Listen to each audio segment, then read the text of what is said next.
Back ni back on the godfather ka. People are for you. We go to that area go to there. Go to bring on the pier. Go bring on the center go for the center go for the ni back on the.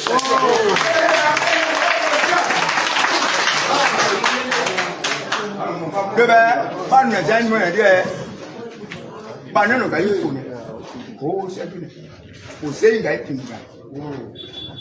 Gbogbo ga be ke tin ga be kan ba. Bo sugo ga be ke gbe lu ani.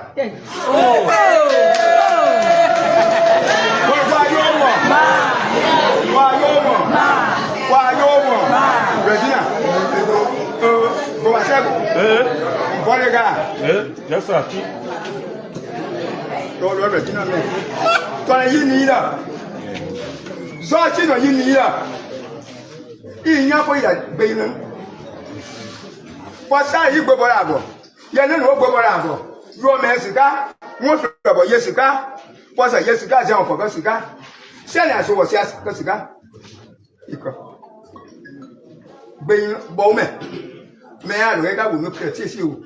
Back of Bowman, I by 5 minutes. Would you come around, make up and may see me salary? Came out of Bowman, I know to about me. Oh, she will talk after his food at you. That woman has a quack. Because you are one ruler. Come on, I'll make it about. So, sorry, you bring it. But yeah, you need to hear in do so many. What the fuck was that? Send me. So if you put some, you got it. Can't make you forget a man for many forget a man, never for John is what you put it. So I don't know what case, sir. But I just had the other there.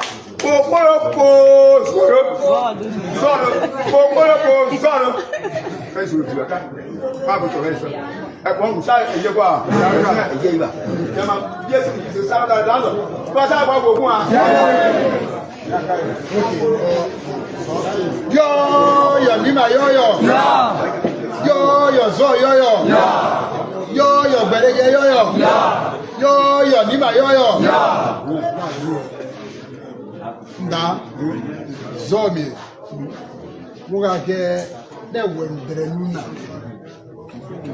Aka ye wa wona woge wona ka ye nuevo wa gege peule akege mira ko kame ko ka kameka le ko tu le ga pie gele ka mozo ko le ko taka pa bi le ko kofu wona ne go fa lo mo ge mi o meme ama wa le o si o bi o ge bi aka wa wona o ge peule le si Desiga ki azo me nan ki kale ka zuo. Wono fefele ka gire mo de ka ma yiye ni. Ayo ni a sein da ke ba ze nge ka zuo. Kula fun mo. Aji e to mo. No to mo so bia. Mo so la tega na si bo mo na ba ebo. Lo le so ba ka lo le ka do. Ko me ko le do. Ko me a ko le do ka lo do. Ko lo le ne ba you may eat the you don't have the dog. Just that. Where are the other me? So they might have because you are making wa papa. Unka babe a me. Unka ba you do about the bush. Amen. People use your feet walk. Feed the walk. Don't let it go. That's what we have to do.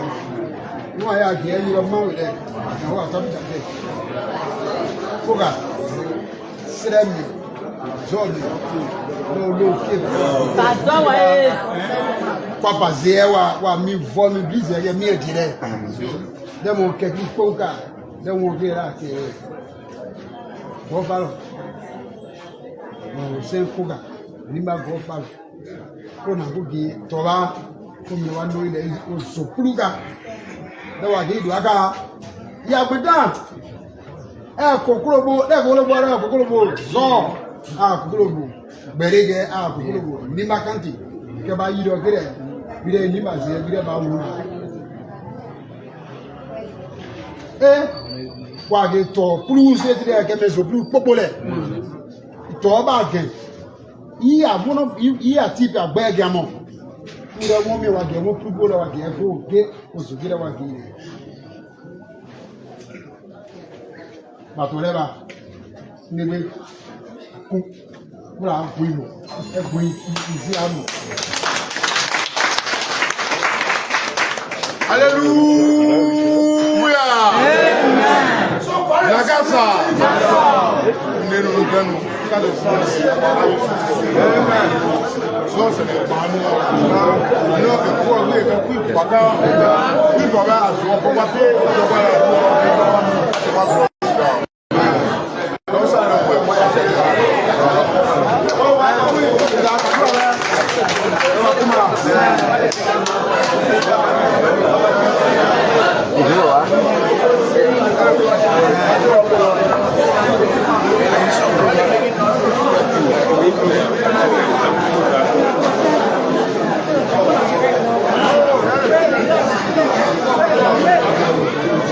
Allô?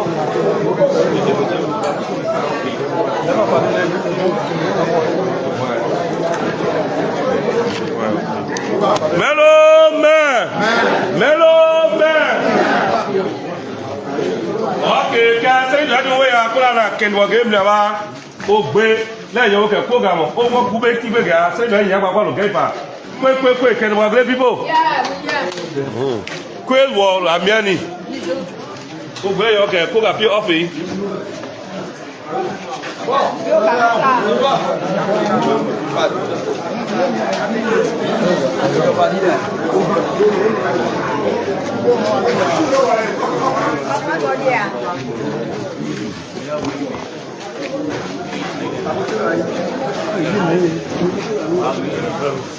You say you already you.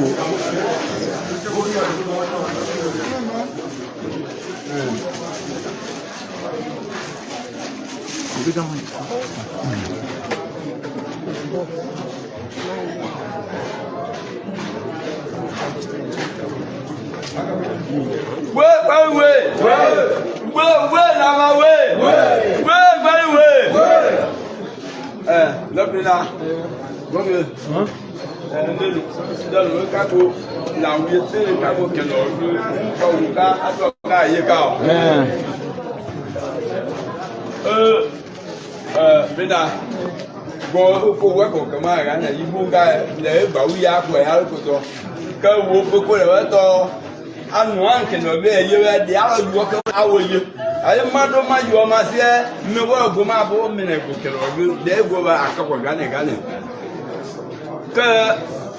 go be nwe gudi e kwa me kwa gudi e kwa dogme kwa no to de do ewu púpọ̀ ní àṣẹ àtúkọ̀ rẹ̀ kẹ̀mú tìká kwàtòkwàtì àmàwòkè jọ̀wọ́ wà ìgbé pèsè èyí ọkọ̀ sẹ́ẹ̀fíọ́ ń tẹ́tù wọn náà kwa yóò mọ̀ ọ̀rọ̀ ìwé ikú rẹ̀ kẹ̀mú tìká alẹ́ mú dìnnà ayé ètò náà gbẹ̀sẹ̀ ìrònú ẹ̀dẹ̀ pé ìbò rẹ̀ kẹ̀kọ́ àwa yinu e kwa aboye ka pena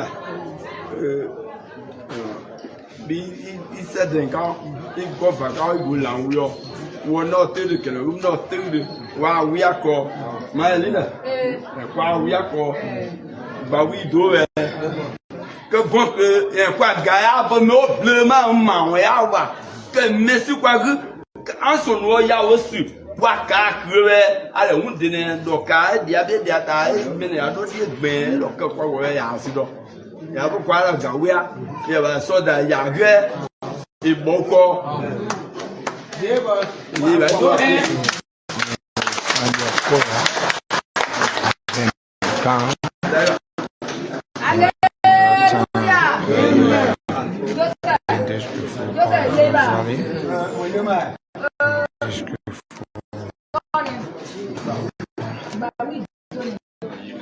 Baliga. Wà lọ yẹ mẹ́tò. Yàrá yẹ ká tó wọ̀. Báwo pa pọ́yè? Yẹ́ báwo pọ́yè ká tẹ̀sí à? Inú ẹbí wà yóò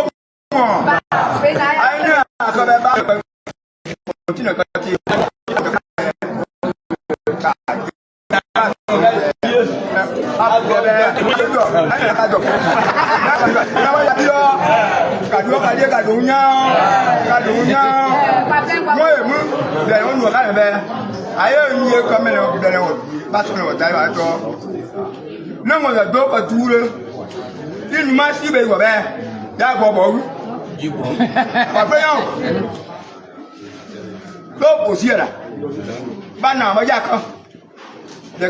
oh là nó sao được cái gì sao được phía sau nhưng mà ngó bé mà bò ngó cả bia bò các bạn biết không nó gì rồi ở đây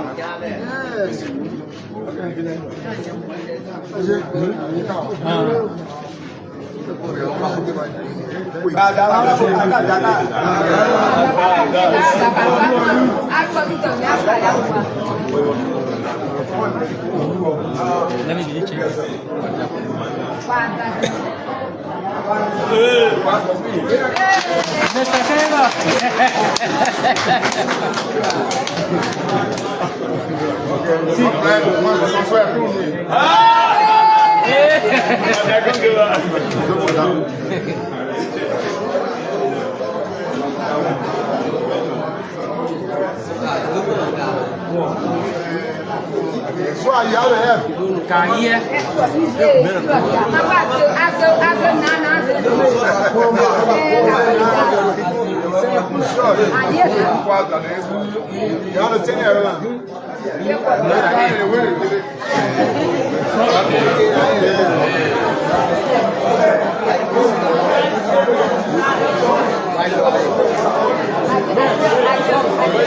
Oye, só oye.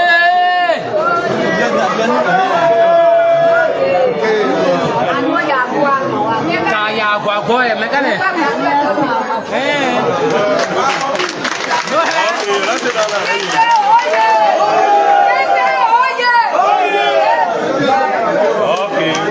Oh, you see? Never said that there is no response now. So, like we said today, the real program in Gaipa. So, those of you brought from Moloba, by the time they say no, please give me up with Gaipa. We will try, but we can't make it with everybody. So, we now give chance to the senator for the senator to respond shortly so that we can leave for Gaipa. So, your program, your people. Hallelujah! Nakasa! Mensagem que as horas aga abisuko. Amen. Agora abisuko. Amen.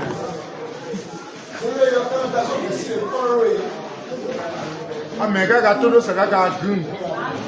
Maka de ka dia ga. Polo de ka ni joba. Hey, Bo ya yen kun la. Zome ka doa ka ba do we se ka doa we to mo gun ka mo ku npa. Enne ko le go zo lo so be e to be se o. O e la bi se na le bo. Ya ka bo ya. E ka bo. Balo duwo bo to mo ku npa so ni ma. Balo ni ba bo to mo ku npa ko zo zo ale. Comme on voit que tu vas pour même à des vous. Comme on voit qu'il va pour même à des arbres. Pourquoi mais la pour avec toi banana hier. Banana hier ou bien pour le goudron.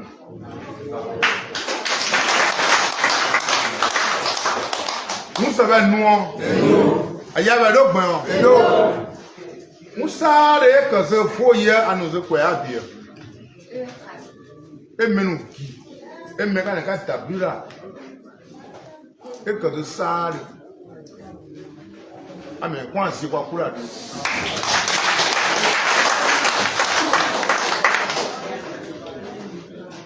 Je kwa kula do to ko kwa so ya lo tro. Do ba ya baka kula zuru bubu akwa ka zoro ne. Ka me kwa si kwa ko so na duo. Eto to wana be yesu sika nuna This is where Bemo to a bungo bunga. Here the Bemo Goya Sansan. Here bungo Garasibe, here don't Bereka. The one that met. The one Queen Ban, or you go quite a Prince in. A opinion of a Queen Ban. Queen Ban, do you have one Raka, one Wakosa? A year and more boy about there. Come we are some couple of Yerupa, come we do Mero Gubo, Musa, the Karawapu. Sani Pogo, yes, you do. I may make us a Musa, they do this here. I may you look so, wake a yao. I hear Kaya, cut there, I will have a cat here at where. Get our notion to say a put, but no say one to phone a put. Nima say, four. Come wake up the other, Egma, go follow me. Nyangame ebe dokopaya ko fa. Go pa to e ba ya die. Ukapo. Banne eke wapo na. Wapo zokin. Na wapo abone ato zokin dewe. Ba do zokin so ba si wo. Ba ko e ba si wo zokin. Ye mu de ko ga pona mo re ba di kan ka ba wi ele ko ba wi de uto da ma bo a mo e se di me kan si me wo ko so sare ka o yi ka bo me ne be yi bu pian ko yi wo be epo e ki aka nka po e ble ko ka ya ru na mu ka se mu do de ko e ro ni ma se do dio nya du opo ni ma se ba e que de cuivre de gozopo et zena duo moi mais wa place mais de que cuiga e ko bia be mais que cuivre ka be mais ka tonu no bo e ka apina be ka nu no bo ya bua comme pas bien là que de sutane mais ya ma ngbe kaka apire be to me wo ko dogu Musara ake ora po men aka mene ka gba akozora ka apede ba eto mene be ndam e ka naga po aka fi vaka ndam se die se ya ba ble ko se ke yin nu re ya zo ko se pi e ya kun e wala ye ka musara ke ye ba ye godan agba ya de ka gba gba ya so me gbe sare pi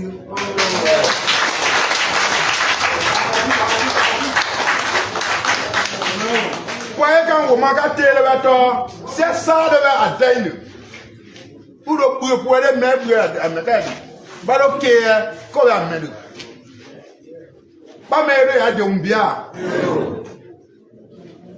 Quand on voit que on a le point de dire, maintenant nous savons que quand il y a beaucoup de pas sur la balle à la balle. Ne pas vous faire un water. Vous calculez. Et pas calculer. Il y en a un Européen. Ya bua me pa do kun e dan do pa do kun so gu e dan do so pa ni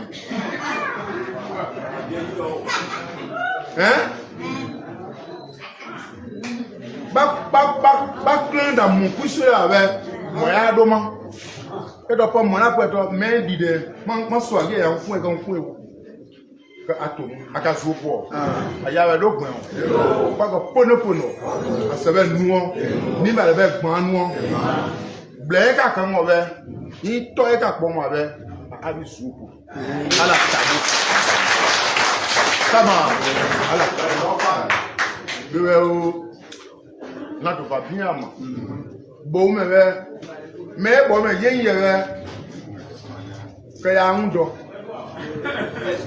eto bo me ya utoto mu dia bia bo me fe ga pina gbe do wa na gbe ko le na ya nwe an ko do si zo ki ne ke ilo popu na me nwe nu me de be me ya podo wa be pepeto ka se do ya podo nwe to ba ko a du fe na ya nu kan to ka ka ka zan tie ka o ka me wa lu zo wa ko ba kun ma gbe na kun gba po na ka bo gbe no ya ma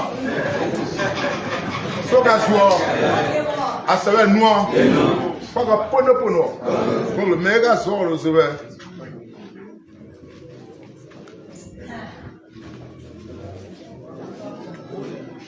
Wa sọ̀rọ̀ nẹ̀bẹ̀. Ṣé ló láǹkà kàbí?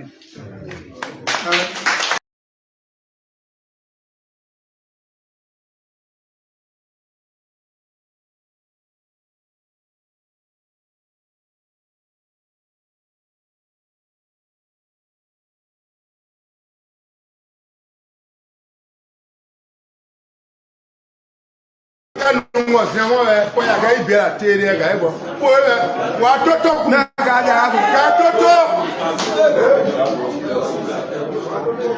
ko sa de ko ka dala gbe ka po wa po même le pa pom bi wa po be 15 e go mento da ne da po ba ne no ko ndo no wa ogbogbon sa re che ko da dulu la ko gun ne da po wa simple la Kapove la me kunsa la goto ya aka. Kwa ega kama be sinfari mu. Me gbe aka 40 kan. Kwa ku ifanu e kwa do wo se ka kebe. Du to ka bio. Wa so ru ne do ka bio.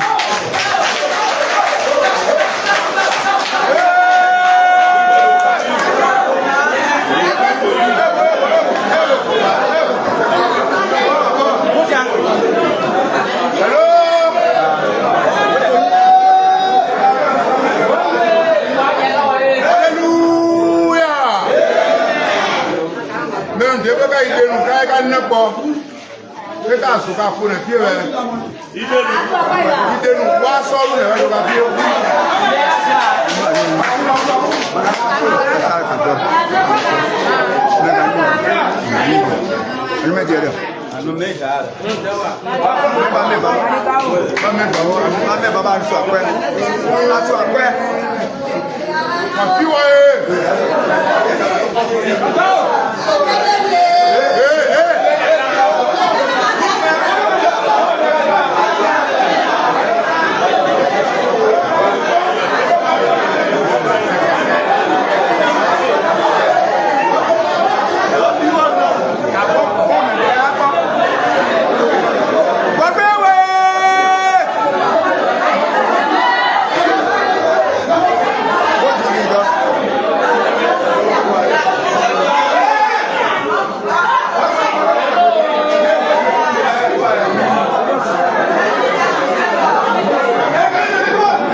You can vote again.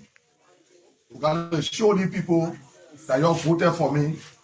When somebody want to take me on, the people that voted for me want to take me on. That's not for people to say we'll move you. So you need to get ready.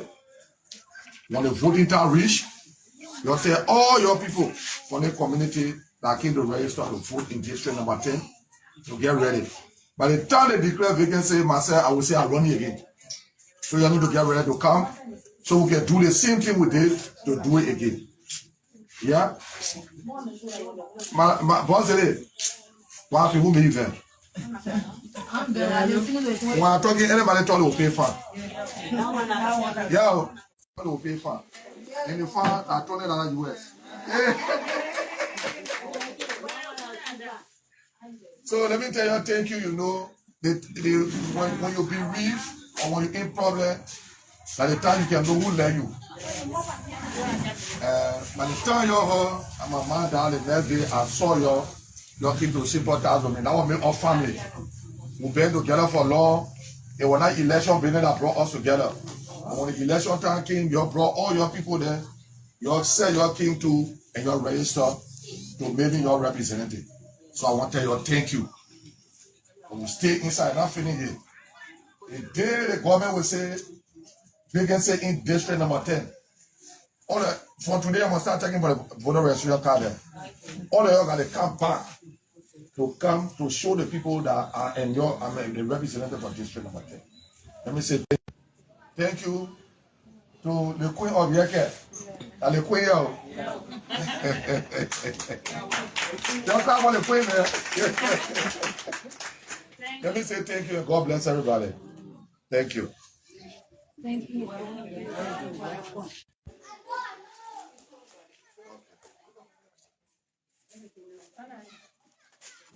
What a kidney.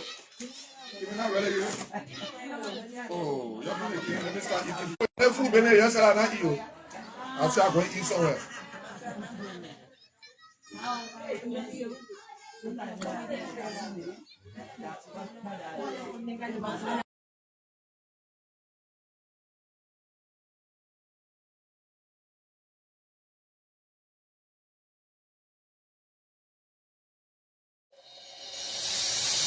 I can't stand no more, cause I'm a fool.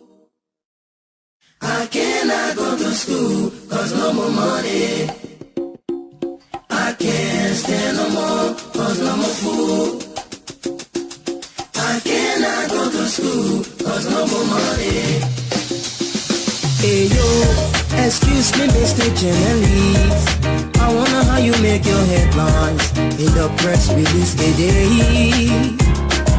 Although I read the news every day, but I'm really still getting confused now. And I just wanna ask you some questions. Oh, they say based on money, they say based on presidency, they say based on technology, they say based on war. Tell me, we got make your headline. Oh, we got make your story. Yeah. There is no job, no money for hustlers. Well, good evening, and good afternoon, good morning, depending on location where you're watching us from the extent. Like I said, welcome to BKS TV. Welcome to the Heat Tower Show here on BKS TV. Heat Tower, we say dialogue and not confrontation. We say worries and not bullets. Today is the 28th date of July 18, 2026. This is I would like to welcome you to the Tuesday edition of the Heat Tower program here on BKS TV. My name is Junior Payne. We'll be joined here tonight by the CEO himself, Alvin Seka Sr., Mr. Cyrus Valier. The rest of the team will be joining us very shortly. Come and see the window. Before we bring them on, let's bring you some of the major updates across Liberia today. Living in the street with our children. Since the day President Joseph Human Boyka has dedicated the want to fight, Banga Salaye Road we never did boosting infrastructure development in Lofa to County. see them. Police in Liberia investigate the death of 35-year-old taxi driver You're not no Andrew Clark as a resident of St. Michael. oh, children have no Community demand justice. education. Away from Liberia, Children have no one Nigeria arrests soldier accused of supplying military uniform to terrorists and criminal groups to and call their friend. The made growing security concern in that country too as well. children have no food Next 2 minutes, we'll be bringing on the CEO, Mr. Valier. to eat. Let's welcome you to the show this evening, Melvin Flomo, joining us for new maternity as well. Boris Valier is also following us here this evening. Boris, welcome to the show. Peter Jusoya Jr. is also watching us. Peter, good evening. Welcome to the show too as well.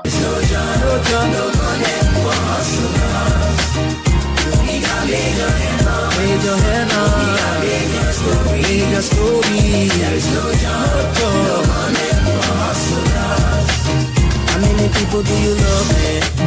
How many people do you cherish? How many people do you help out there? Most especially women. No job, no money. No girls, no glory. No help for poor men. That's what we know. How many people do you love? How many people do you cherish? How many people do you help out there? Most especially poor men. No job, no money. No girls, no glory. No help for poor men. That's what we know.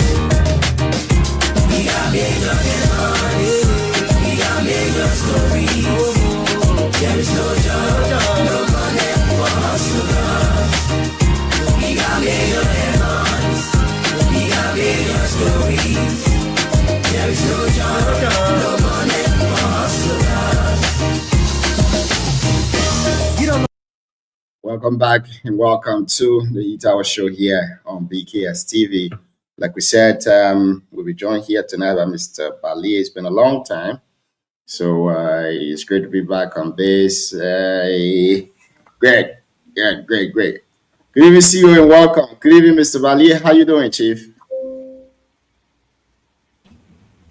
Oh, Junior, it's good to be back. How you guys doing?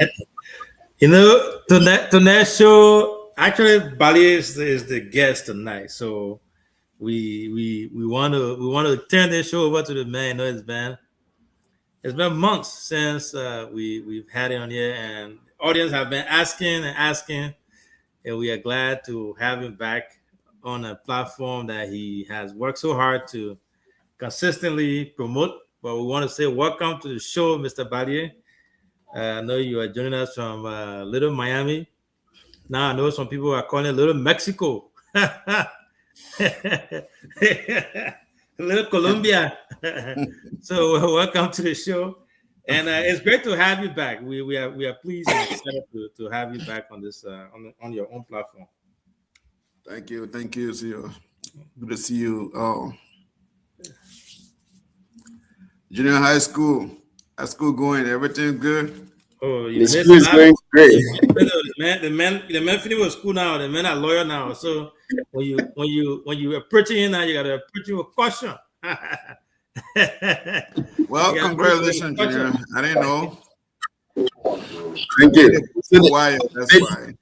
The 179 years of Liberia brought a lot of great things that the folks we had away for a long time, all of them coming tonight. I'm seeing Mr. Arthur will be here too as well. Mr. Bali is also here. But before we get into the meat of the discussion here this evening, let's hear you guys. What's on your mind from the 26th celebration to everything happening across the country? Let's hear you, Chief. Let's start with you, Mr. Bali. Well, thank you, Junior. Good to see you. Mr. CEO Alvin Saka, good to see you. Arthur Wogbe. I guess I'm not familiar with him. Maybe the first time seeing him, but good to see you, my brother. Well, Junior, it's good to be back here on air. Before you go to what's on your mind, please clear this down for us. I'm told that you are trying to contest in electoral district 4. That's why you are in Liberia. That man introduce you, man, with your contesting thing. Sarah, you see, they're picking up with it for you.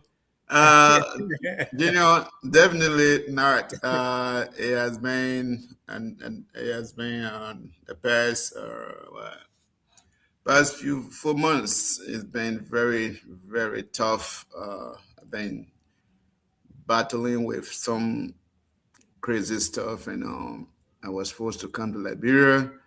But guy is working. Things is falling into place. With that, I don't have that on my agenda. Just looking forward to seeing what God would do in the next few months to come. What's in my mind, Junior, is that as I live in Liberia now, I see a lot of folks displaying the red, white, and blue colors of the Liberian flag all over the country, which we refer to as independence. But Junior, I think I didn't celebrate as the people did, because I always in my mind, I think we are still not independent. We maybe the pseudo, which I use the word pseudo independent that we have. It's not something that I would really, really be happy of, because I think that as a country, 179 years of existence, I've seen nothing really in this piece of land. living in Monrovia, Junior, when you leave Monrovia, what else can you go and say this is a city that at least, uh, you know, like in other African countries, when you leave, like for example, the countries around or like Ivory Coast, you leave Abidjan, you enter Yamoussoukro, you know you are in another city. But nothing like that in our country. Everything here is so center, and people just like killing themselves for anything. It's so disgraceful. And sometimes when they say independent, I don't see it as independent. I just think that we just don't. We are lost focus over the years after the war. Liberia lost focus completely. The politicians have polarized this country to the degree that the people of Liberia are living in what I would call political mental slavery in this country. So we're looking forward to the day that we will have a leader that will really focus on Liberia. Why can't we have another capital city? They're writing Monrovia, everybody here is smelling like every day. Then we say we have a city. Roscoe, we miss you. The crazy thing is they will invite people dignitary to come to the writing place, and they're not ashamed to see the garbage smelling everywhere in this place. Then they say we have a capital city. It's disgraceful. I look forward to the day that leader will come and say, you know what, we have to have a plan to have another capital city that will beautify, that we will call the capital city of Liberia or whatever it is. But I will stop here thus far so that I can give everybody the opportunity to talk. Thank you. Thank you. Thank you ever so much again. It's great to have you on here this evening after a long time being away. Mr. Ato, good evening and welcome to the show. Let's hear you what's on your mind, Chief. Okay, so thank you very much. Good evening. Let me say good evening to the rest of the panelists. Let me do a quick introduction, Ato. So Cyrus is one of our main men. He's one of the major contributors to this platform. He's been away for a little while, so he's just coming. So Cyrus, this is Ato, a UPist by blood, by everything. So he's one of our panelists as well. We have other folks who will be joining us. I think Kalasco and Sewete and all those guys will be joining us here shortly. So we look forward to having a really good and interesting conversation. So I thought, sorry, I didn't mean to cut you. I just wanted to make that introduction so you can know your brother. And the men I wanted to phone yesterday, where I said they're free agent, I didn't want to. Yeah. So thank you. Thank you. I think the introduction is very important. Very important for the kind of relationship you want to be on this show. So let me again say thank you, Junior, and thank you. Good evening to the panelists. Good evening to our people in Nimba. Good evening to our people across the globe who are listening by the way of the social media. I think it's good to be back after a long time out of the show. It's good to be back. I hope I've come to stay permanently and make my contribution to the show. And Sarah, let me say welcome to you and thanks for the kind of work you do to get us to where we are today as a group maintaining the show. So thank you very much and welcome. Thank you, my brother. Okay. So my what on your mind is almost the same as Sarah's, but there's a little flip difference from Sarah's. And is about the like he regularly says about the independence celebration. Because basically the independence celebration is the biggest we have just had, the biggest national event we just had the past 2-3 days are almost ended yesterday. And my takeaway about it is that the independence celebration around the world was celebrated well, and it was well organized, if not by government, but by people, Liberians across the world, took their time, celebrated their Independence Day. And I think in my mind, why a single out that we should pick up here as panelists is it shows to the entire world how united we are now as a country And I think how peaceful we have decided to live, whether in Liberia, outside Liberia, in Europe, America, Asia, and some part of Africa, where we decided to unite in the midst of all the difficulties, in the midst of the quote-unquote setback that our country have gone through after the war, in the midst of whether we have the independence the right way, whether we did not have it the right way, or whether the independent have different trends, whether we had a direct rule or indirect rule, as compared to other countries, the Senegal, Ivory Coast, that had direct rule, and that had indirect rule, and we had direct rule. Whether our ancestors who came, our ancestors that they so-called quote-unquote Congo met here, whether they did the right thing, where we are, we as a country, who are responsible as to our backwardness compared to other countries. But I think the biggest thing is that Liberian all the time, and this going independent, we show that we are a country that are willing to unite, living out the past, what happened during the war, whether you were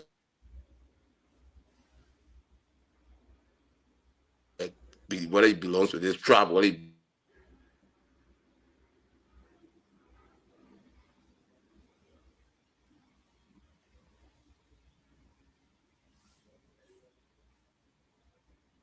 So I don't know whether it's from my end, but I'm very sure that it's from his end. So that's it. But a lot has been happening in Liberia of late, ranging from the drug issue to the Tennessee celebration and all of that. Senator Koga toured District 4 and District number 3. He visited a few towns in those areas. But today there was a breaking news from that end. I think one of our reporters was there, so we will give him the opportunity to give us an update. To give us an update of what went on in Zozuale today, then we can start the conversation. Mr. Ogbe, are you back? Well, okay, let's try to put you in the back here real quick, and then you can work on it. We'll bring you on to us. Well, again, it's great to have all of you on the show here this evening. While Romeo tried to get set, Mr. Bali is also here. Okay, Ato, welcome back. Yeah. So sorry, I received some kind of troubling call. So sorry. So like I said, so I think basically in the midst of all the difficulties as a nation and to where we are today, I think at certain level, why our people across the world displayed 2 days ago shows how we as a country, we have agreed to move forward, to reunite our country, and then put the broken pieces together and move forward and put the broken pieces together and move forward as a nation. And I think it's a lesson learned now as to where we were and where we are today as a government, to see that our people are very enthusiastic as to what they want for the country to be like. And the government will listen and then see the movement of the people, and they can move along with that and see how our country can be developed, and we all can have our space on the table and make our input. So thank you very much. Thank you so much. Romeo is here. Romeo was on the tour with Senator Koga, and I'm told that some things went on there today. So let's give Romeo the opportunity to give us a quick update of what transpired over there, and then we will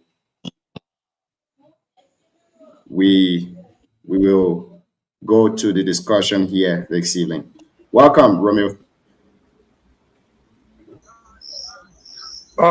Thank you all so much, Junior. Let me say thanks to the CEO and all of the panelists on the show tonight, the heat. So we are in Ganta Coronet, number 3 in Nima, where we went for the appreciation program there that were organized by residents of that part of Nima County.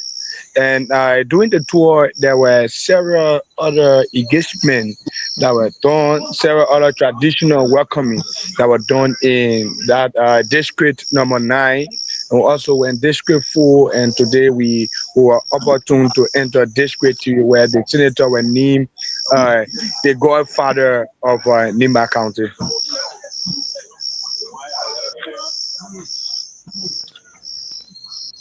So where are you now? You in Ganta? Yeah, we are in Ganta currently. Tomorrow, we have another activity. We can get a little rest in Ganta. Okay, where are you guys going next?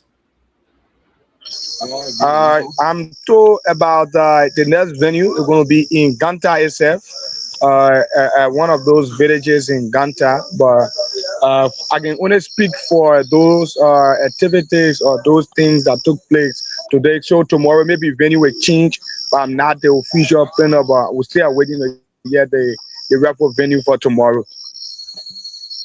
All right, Junior, but my take on Junior. I know you, Steven. Thank you. I think that's the major update that we needed from that. Thank you so much, Romeo. Thank you very much. And we hope to join you guys tomorrow to provide more clarity on some of those things that happened during the tour. But we'll let you guys know tomorrow. I hope to join the tour again. Thank you. Thank you. Thank you so much. Well, that's it. As always, we'll come here and give some updates on things that are happening across the country. Now, I want us to go to the issue of the drug, and I want to start with you, Arthur. You've not been here for a very long time now, but tell us what's your take on this entire drug thing as it continues to let me say intensify in the country, a lot of drug bros across the country, and all of that. But let's hear you, Chief. What's your take on this issue? What's your call to Liberians, and what's your call to the government of Liberia too when it comes to handling the case? Oh, okay. So thank you. The issue of the drugs box issue in our country and vis-a-vis the arrest of people from various sectors, if not the business community, people from even within the security sector who should be fighting drugs, also being arrested. It's a very serious and it's a national emergency issue.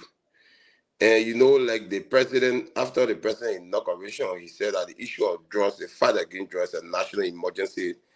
And by that was to allow he himself as president, followed by his vice president, to take the drug test.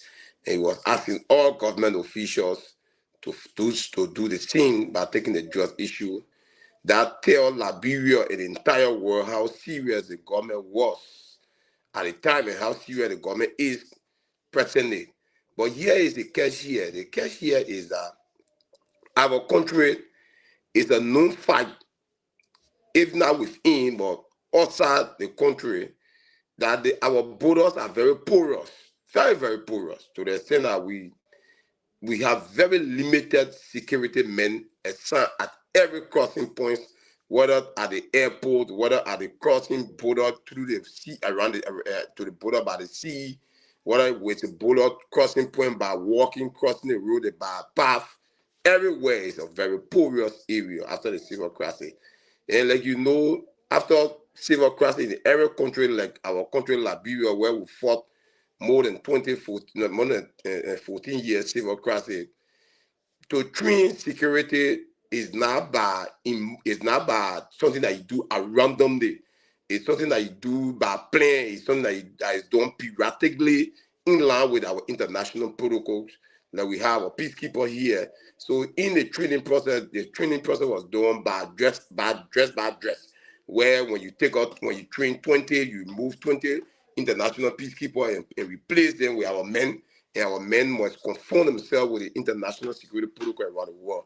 So by that, it tells you how our border have been very poor. Even our people themselves, who are citizens, live in most of the borders area, were not educated, or they are not educated to the drug situation.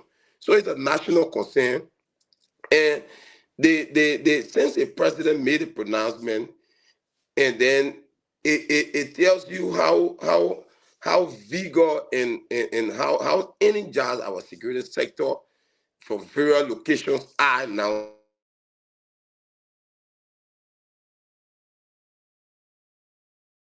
in terms of fighting the drugs. And what is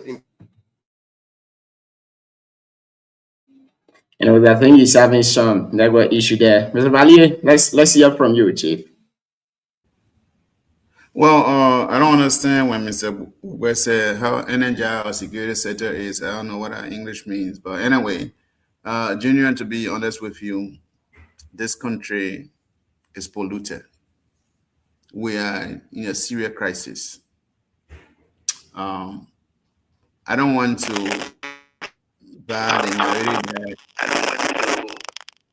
So let's give him the opportunity to end his talk. Then you will Yeah. come in there. Mr. Ogbe, let's hear you.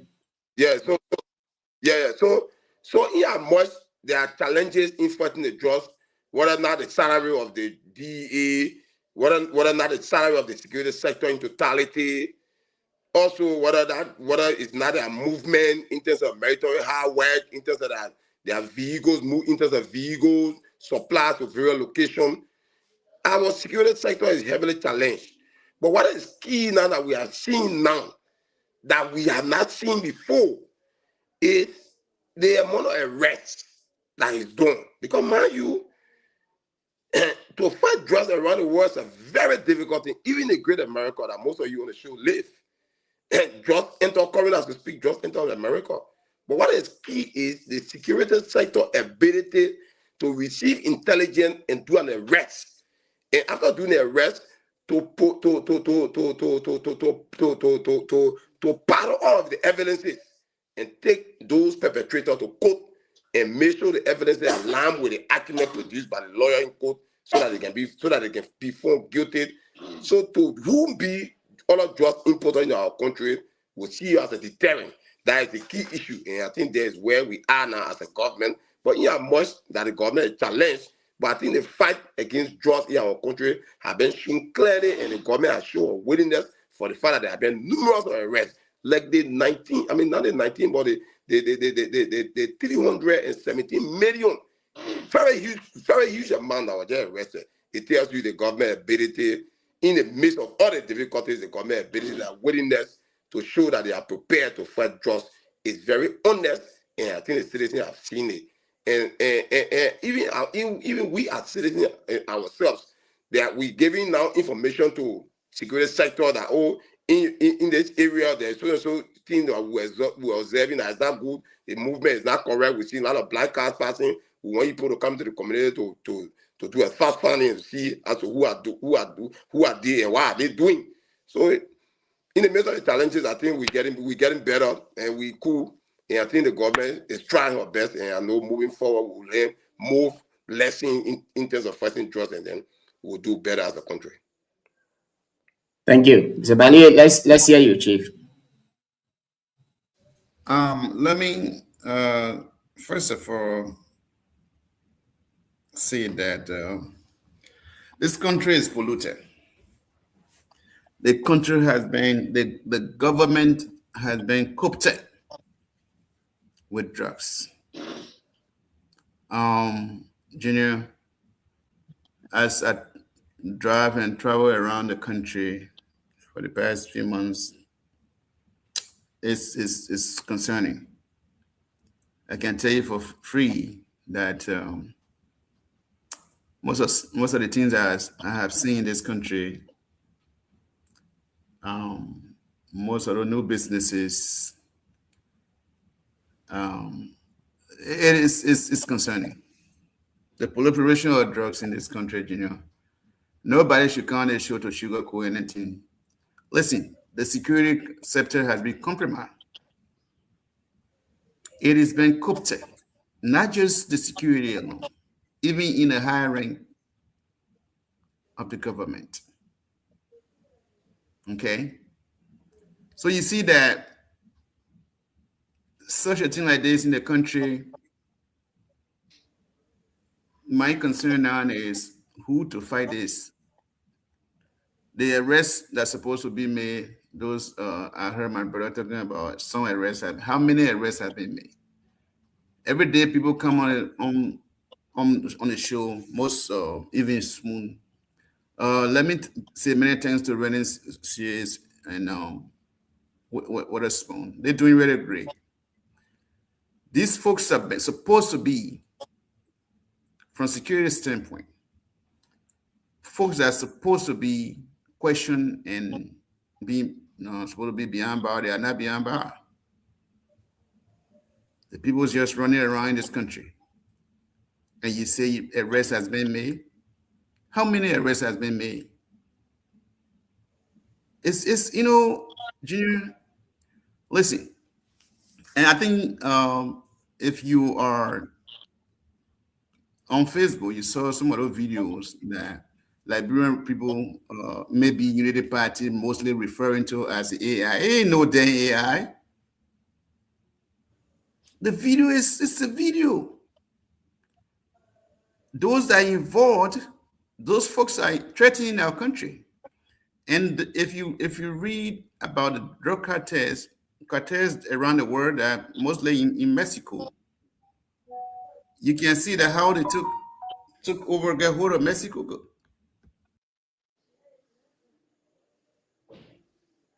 Yeah, the man. I think the man took call. I thought you can tell the man took call, so it probably disrupted. And I apologize for coming late here. I had some emergency call that I had to cater to.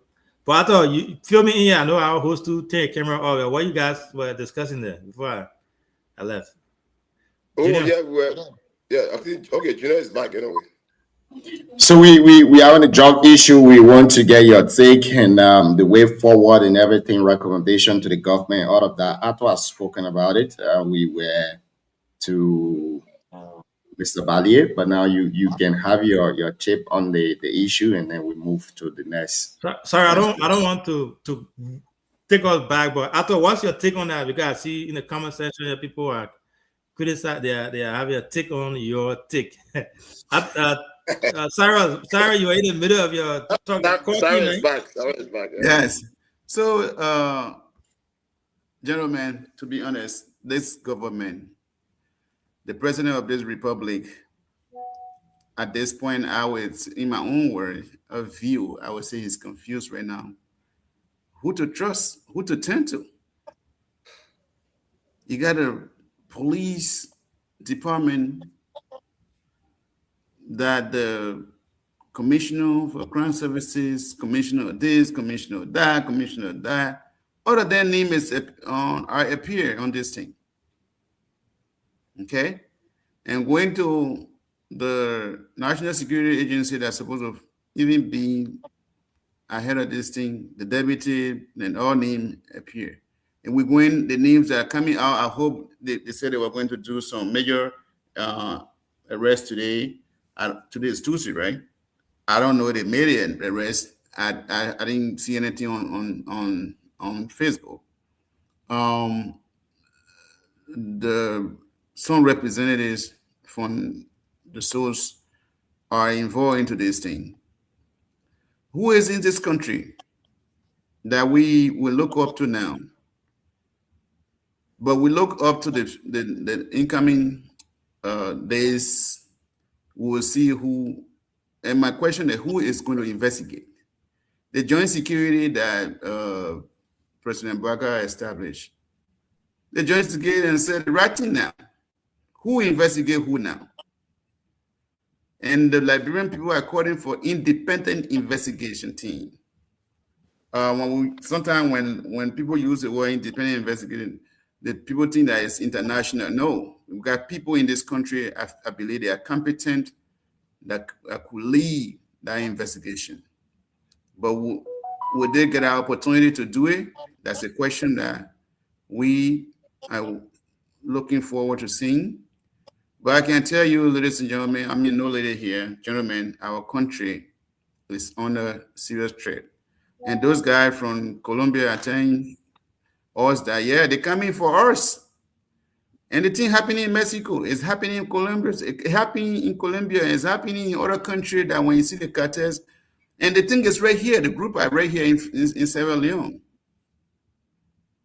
So, and the security that we have in this country, to be honest with you, we are on air. Do we have the mechanism? Do we have the manpower? Our military, 2,000 men or maybe more. Do we have the logistics? By this time, the government will be deploying military. I can tell you for a fact, they should be deploying military men. We shouldn't overlook this thing and come on Sunday on the show and sugarcoat from partisan standpoint. That's not what we want to see as a country. I will stop right here. Are you saying that the president should reshuffle those people who are doing the investigation and all of that? Are you But there's no recommending? who to investigate. Your hand cannot be in cookie jar and say you should investigate. You're going to investigate yourself, Junior. They call him investigate the investigator. Who is there to investigate? So with the way the entire drug team is being handled, are you seeing it that it will be resolved or there will be appropriate steps taken by the government when it comes to prosecution? Well, they said today there was going to be a major arrest. I haven't seen anything on Facebook. Not in their corridor, but I haven't seen anything on Facebook. They said they made a pronouncement that there will be major arrest today. Did they do the arrest? Junior, I in the country, there are some areas, some businesses. Sometimes when I pass by, I say, this place is not free. A lot of these places in this country is not free, Junior. A lot of things happen in this country. Remember now, those folks who spoke from Colombia, what they say? They have about 10, I say about 100 something on the ground, and they arrested a few things they're talking about. Those places that the drug, the Louisville area that I think 400 some cocaine the meth was arrested these few days. Junior, in those places, there's nothing there. We don't have security in those places. So our military, I would think that at this point, Liberia shouldn't rely on police, but they should rely on the military. I think the military should be deployed. They see the threat is not a joke. It should be deployed, and then we look the other way to see who can help us in this country.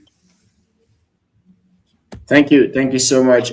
I thought you have a little rebuttal or some clarification. I thought when you do your rebuttal, please try to summarize. I'll give you some minute of my time there, some of my time, and see what your take is, because I really want to know where you stand on this. Yeah. So yeah. Thank you, Gino. So I think with the drug issue, I think we got to be a bit careful, and I think Sarah is not seeing what I'm seeing. Sarah comment apply to me like I'm political and I'm sugarcoating issue, and I think that political thing goes back to Sarah. Sarah is more political in this drug issue, and that is the place that is the thing I try to avoid in this drug issue. I try not to put my emotion in the fight against the drugs, because at the end of the day, Junior and Arvin, at the end of the day, whosoever that is arrested by state security alleged of trading drugs or trafficking of drugs, that trafficker will be sent to court. And at the end of the day, Junior, that person that is going to court might be accompanied by all due evidences that will make sure that person is guilty. Anything that is short of one, that person is free. The citizen outcry against the government will be very huge. That is where we got to be careful. And Sarah, I know how long you've been here, but to say in your opening comment that the entire security sector is compromised only because 2, 3, 4, 5, 6 person needs from the security sector have been called, then I think we're not doing well for our country.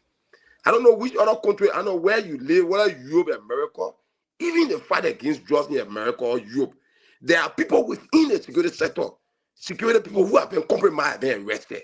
Are we surmising that because 4 or 5 persons in the security sector in America that were compromised against the fight of drugs and they were arrested, I mean the entire security sector is compromised? I say no. I'm saying here that we should not politicize the issue of the fight against drugs. Is our security sector doing well since the whole drug thing started? Yes. Do we have some challenges? Yes. Do we have some bad guys among the security sector? Yes. Are some of them need them caught and being arrested? Yes. Is our security sector, are they a magician that they will see somebody and play miracle to know that that person is a drug cartel in our country? No. Security operation is all dwell on information. You see the president taking action. People in government who are laced with the drugs. Paul King, who was a board member of NUCA, who had a company government signed contract with the contract was terminated. Paul King was then relieved on his position. You had a chief investigator for the police, the Liberia National Police, was relieved on his position. 10 for investigator to go to court. You heard about 2 NSA personnel who were senior officials in the NSA.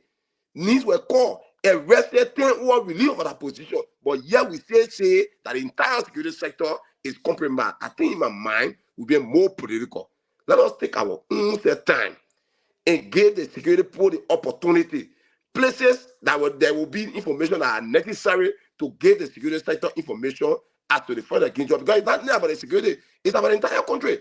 From community to community, business people, community dweller, handling drug dealer, they keep it in their homes, they keep it in their community, hiding them. You know what I'm saying? It is not about security, it's about our entire country. So in what I'm saying here to come back is we're going to take time.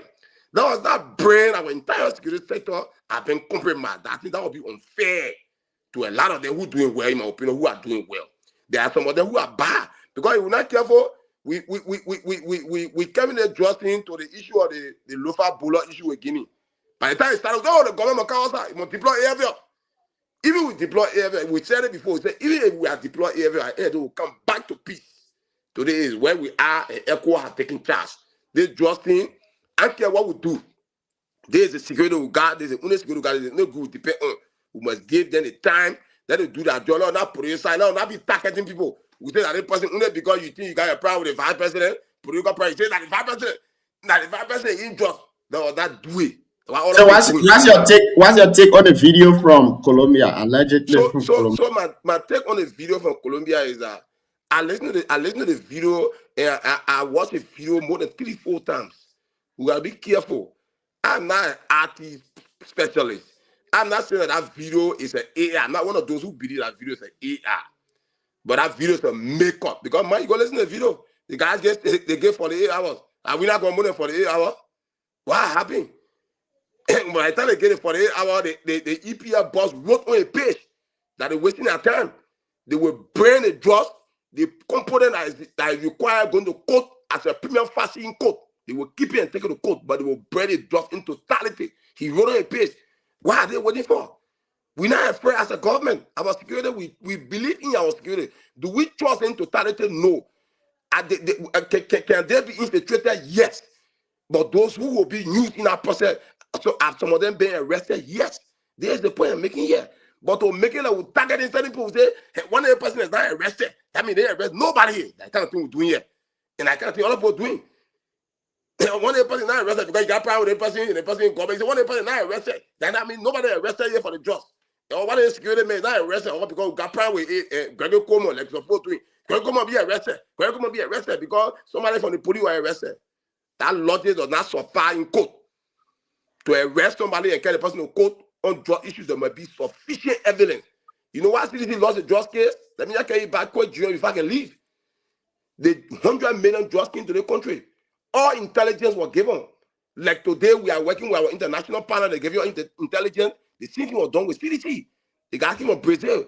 The drug lender, he was arrested. Because CDC did not do the due diligence legally. They want to quote at the end of the day what happened.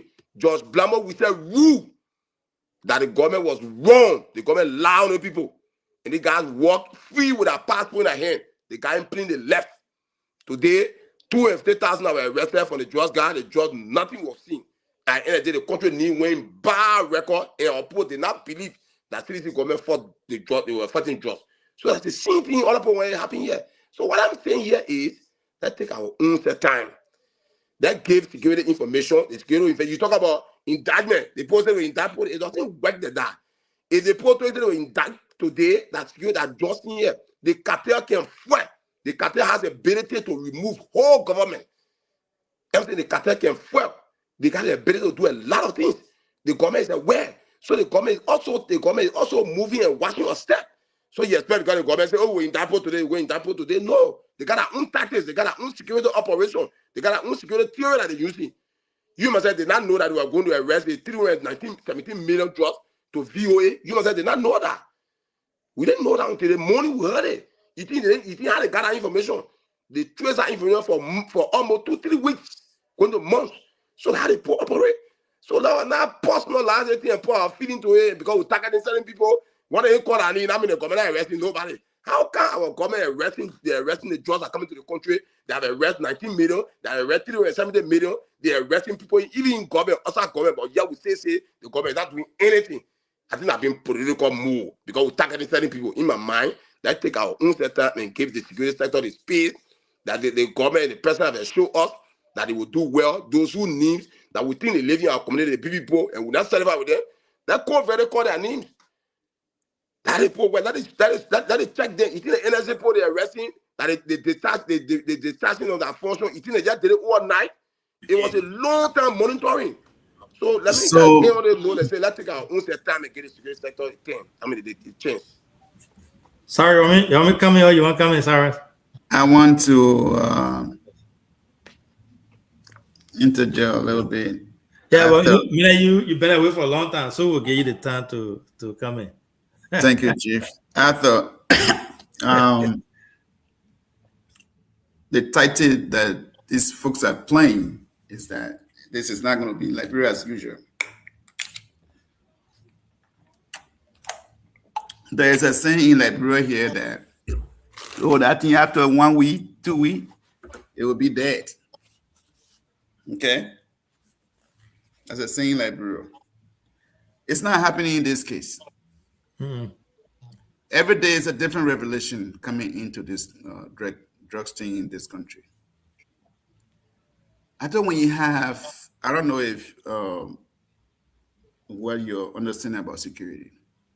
When you have 4 good people, not just 4 people, you got Commissioner of Crime Services. You got, I think it's Commissioner of Traffic Division. Yeah, highway traffic, highway patrol. Yes, you got another commissioner, something, training commander. All of those things. 4 guys. Okay, these are major police officers, not just. These are ranking officers we're talking about. And these are the people who make decisions when it comes to police in this country. And all of them name being mentioned in this thing. Only one person, Gregor Kuman said he disrobed the guy from the police, but he's still passing around. Has he been arrested? Where is he? He's here. He's in Liberia. I politics there. Oh. Okay, let me finish saying politics. But Cyrus, 1 minute. Gregory told you in our seen press release, now statement, that they may have been taken over to professional standard division, but the political aspect is that they may be passing around. They will not be on there. Sarah, big, let me come in here for a second. You will come in, Sarah. Let me interject a little bit here. You know, LDA has a page, Facebook page. Where when they started this fight, most of their activities were all, Facebook Live. My own little brother, Bucky Raw, and Bucky Raw was caught with, I don't know how many pounds of wheat, grass, as we were saying in Liberia. We saw what happened to him. They paraded that thing all over the place. He and brother Alvin, they put in handcuff, and we all saw what happened. No, they put her in the truck, in the back of the truck. Of the pickup, right? The pickup. And then when we saw those 2 guys, the Colombian, the Spanish, whatever their background is, when you take a look at them when they're coming from the central Pinsville courthouse, there, the men were riding in the back of the pickup, cruising in the back of the pickup, but then the trunk, you had the Liberians there.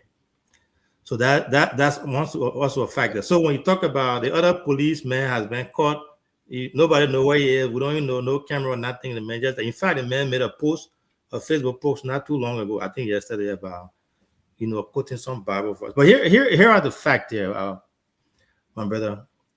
The fact remains that in June, the court $19 million worth of drugs at RIA. It's still, we don't know, we haven't heard anything much about it since then. The people that were named in that case, only one of them, Paul King, has been apprehended. This is the man that even turned himself, he came from the US, he went back based on promises that were made to him, and I guess they had that deal. The rest of the other guys, they are out of the country. Nobody knows where they are, and we haven't seen anything. We hope that our security force is working with Interpol to try to get them. Now, for me personally, I would not cast a blanket on the entire security force. I will not, go and criticize and say all of them, they are, this and that. I won't do that, because there are some good guys, like in any other society. There are some good guys among bad guys. Anyway, even the country we live in, they got dirty cops, bad police among the good police, right? So it happens everywhere. But when you are in a country where the deputy director of NSA, the guy that is next to Prince Johnson, the NSA director, being alleged to have been involved in this, then you start to raise questions. Maybe you start to lean towards why Cyrus is coming saying that. So it is scary. It's something that is really, really scary. And you don't blame Liberians like Cyrus. You don't blame other people for second guessing, having some thoughts about the security sector, the way things are going, because we all know how things go on in Liberia there. Now, for me, I still believe that, they got good guys there, and that's where we are today. And also the fact that, Cyrus made a point that one of my colleagues and I were talking about yesterday. People thought this was going to just be a one-day thing, like a regular Liberian thing. It has not happened. We've gone a month, and people are still talking about it.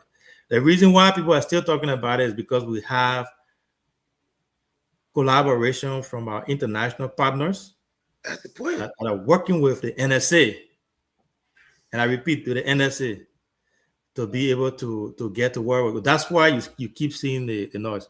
So for me, I think, we need to know, in some countries when things like this happen, when you ask them, they will say, oh, that security sector, the security guy, the reason why they're not saying that. But people, Liberians, deserve to know what's happening. There should be some press briefing, some update on a weekly basis or either a daily basis. Tell the people where we are. You don't have to disclose your entire security, your strategy and what you're doing next. But if you don't have that, and you have the EPS director on Facebook, taunting the drugs dealer and talking about we'll burn this, but man, that I don't think that's the right approach. Now, so to the video, Ato and Sam, and also to the way in which they are addressing, I think people need to sit back and kind of think about the ramification of drugs deal. We're talking about almost $500 million worth of drugs. And then you see some UP people coming on Facebook Live. Oh, it been 96 hours now. It been 24 hours now. What happened? The man I can't waiting for that. Then the EPS director saying, oh, we'll burn it. Let them get him pulled. Let them get him clean. He himself knows that when those guys ain't ready to fight back, they're not coming to say that ain't playing and can't fly out to Liberia, can't attack Liberia. No. The first thing people, family members, will start going missing, left. Nope, they got so many ways of fighting back. But those guys, you don't joke with them. So it behooves me to see, big people who know about drugs, who know about the cartel, who know how to operate. Because the guy says 72 hours, and then you're making fun of them after the 72 hours. There are so many. But here's what I think. This is what I personally think. I think there are some negotiation behind the scene. I think they are working things. They'll try to iron things out. But this is scary. And I also believe that this is disgraceful to all those who are involved. Those who are involved, because those who are involved, I thought you got to remember now, this is not small ball from Bourgeois Island, also someone from Red Line are doing the thing. We're talking about big people. You cannot have $500 million drugs going to a country without big people knowing about it. So those who are involved, I think they have let the country down, regardless of how this situation ends. Is disgraceful. And I made this statement before, I will make it again. No, the way the international community works when it comes to drug, Washington may not act right away. They are slow to act, but they do act swiftly when it gets there, and they will act on evidence-based approach. And the evidence are there. The fact that the pieces of evidence are there, the fact that they were able to grab $500 million drug, you don't need to be a rocket scientist to know that. So that's a fact. That's evidence. And I think they will act upon it. They will not want to sit and let Liberia be a hotspot for international drug trafficking. If you look at Liberia location, we're not far. I played there since World War II, and every time Liberia, we are strategically located. So the international community in Washington will not sit back and allow Liberia to be there.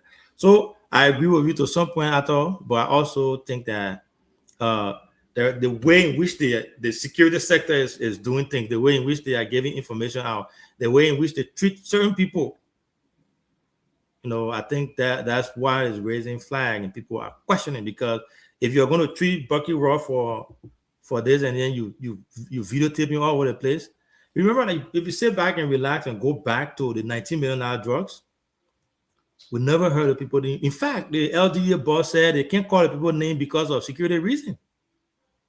It took a very long time when Liberians started asking questions. People started pounding media, and other folks started advocating. That's when they started calling name one at a time. So it is something that is very serious, and people asking or questioning the security sector. I will not get mad at them because the fact that you got big names in there that are names that are being called. So that's my take on the drug issue. Thank you, CEO. I really want to go to Ato to ask him some few questions from his standpoint and his explanation that he gave to us. So the man that gets here today, so mana No, I got problem. Yes. I will take all the hard questions. I got issue. No, I can assure you that it's not a hard question. But do you think that the government is handling this case very well as compared to the way they have been handling other cases in Liberia? So basically, Junior, I may not answer you, or I don't want to answer you yes or no question, because the issues is a very emergency issue. But my little knowledge and the kind of conversation I've been having over the past time, a little knowledge about fighting drugs, that we as a country, we are totally weird more than the cocaine, because the drugs we're talking about here, you gotta be careful that it's not a regular grass thing or the I don't call it, I don't know what I'm beginning to be taking. Kush. The kush and the regular thing. It's not a regular, it's not a regular. This is a cocaine. We're talking about cocaine, well, hardcore international drugs. We're talking about cocaine. And I think what I'm seeing, in as much that there are some challenges, but I think the government approach towards it is good. And at the end of the day, we'll realize it, but the entire thing shall come to an end. But I think it's good. The video that you saw. Yeah, the video that you saw, even though there were some messages within that video, but again, the things they said they would do in 48 hours, they have not done it. But do you think that video is threatening to our peace and security? So good that you asked that question. And like I said, I'm not a security person. I decided my school days and my rest of my life, I decided not to be a security person because I hate security. It made people be afraid of you. I hate it a lot. But the face you get already, you become security. Yeah. But my little knowledge about being around and listening to people, I think I don't want to. That video, Junior, that video is not real. When I say it's not real, that video was not. That video was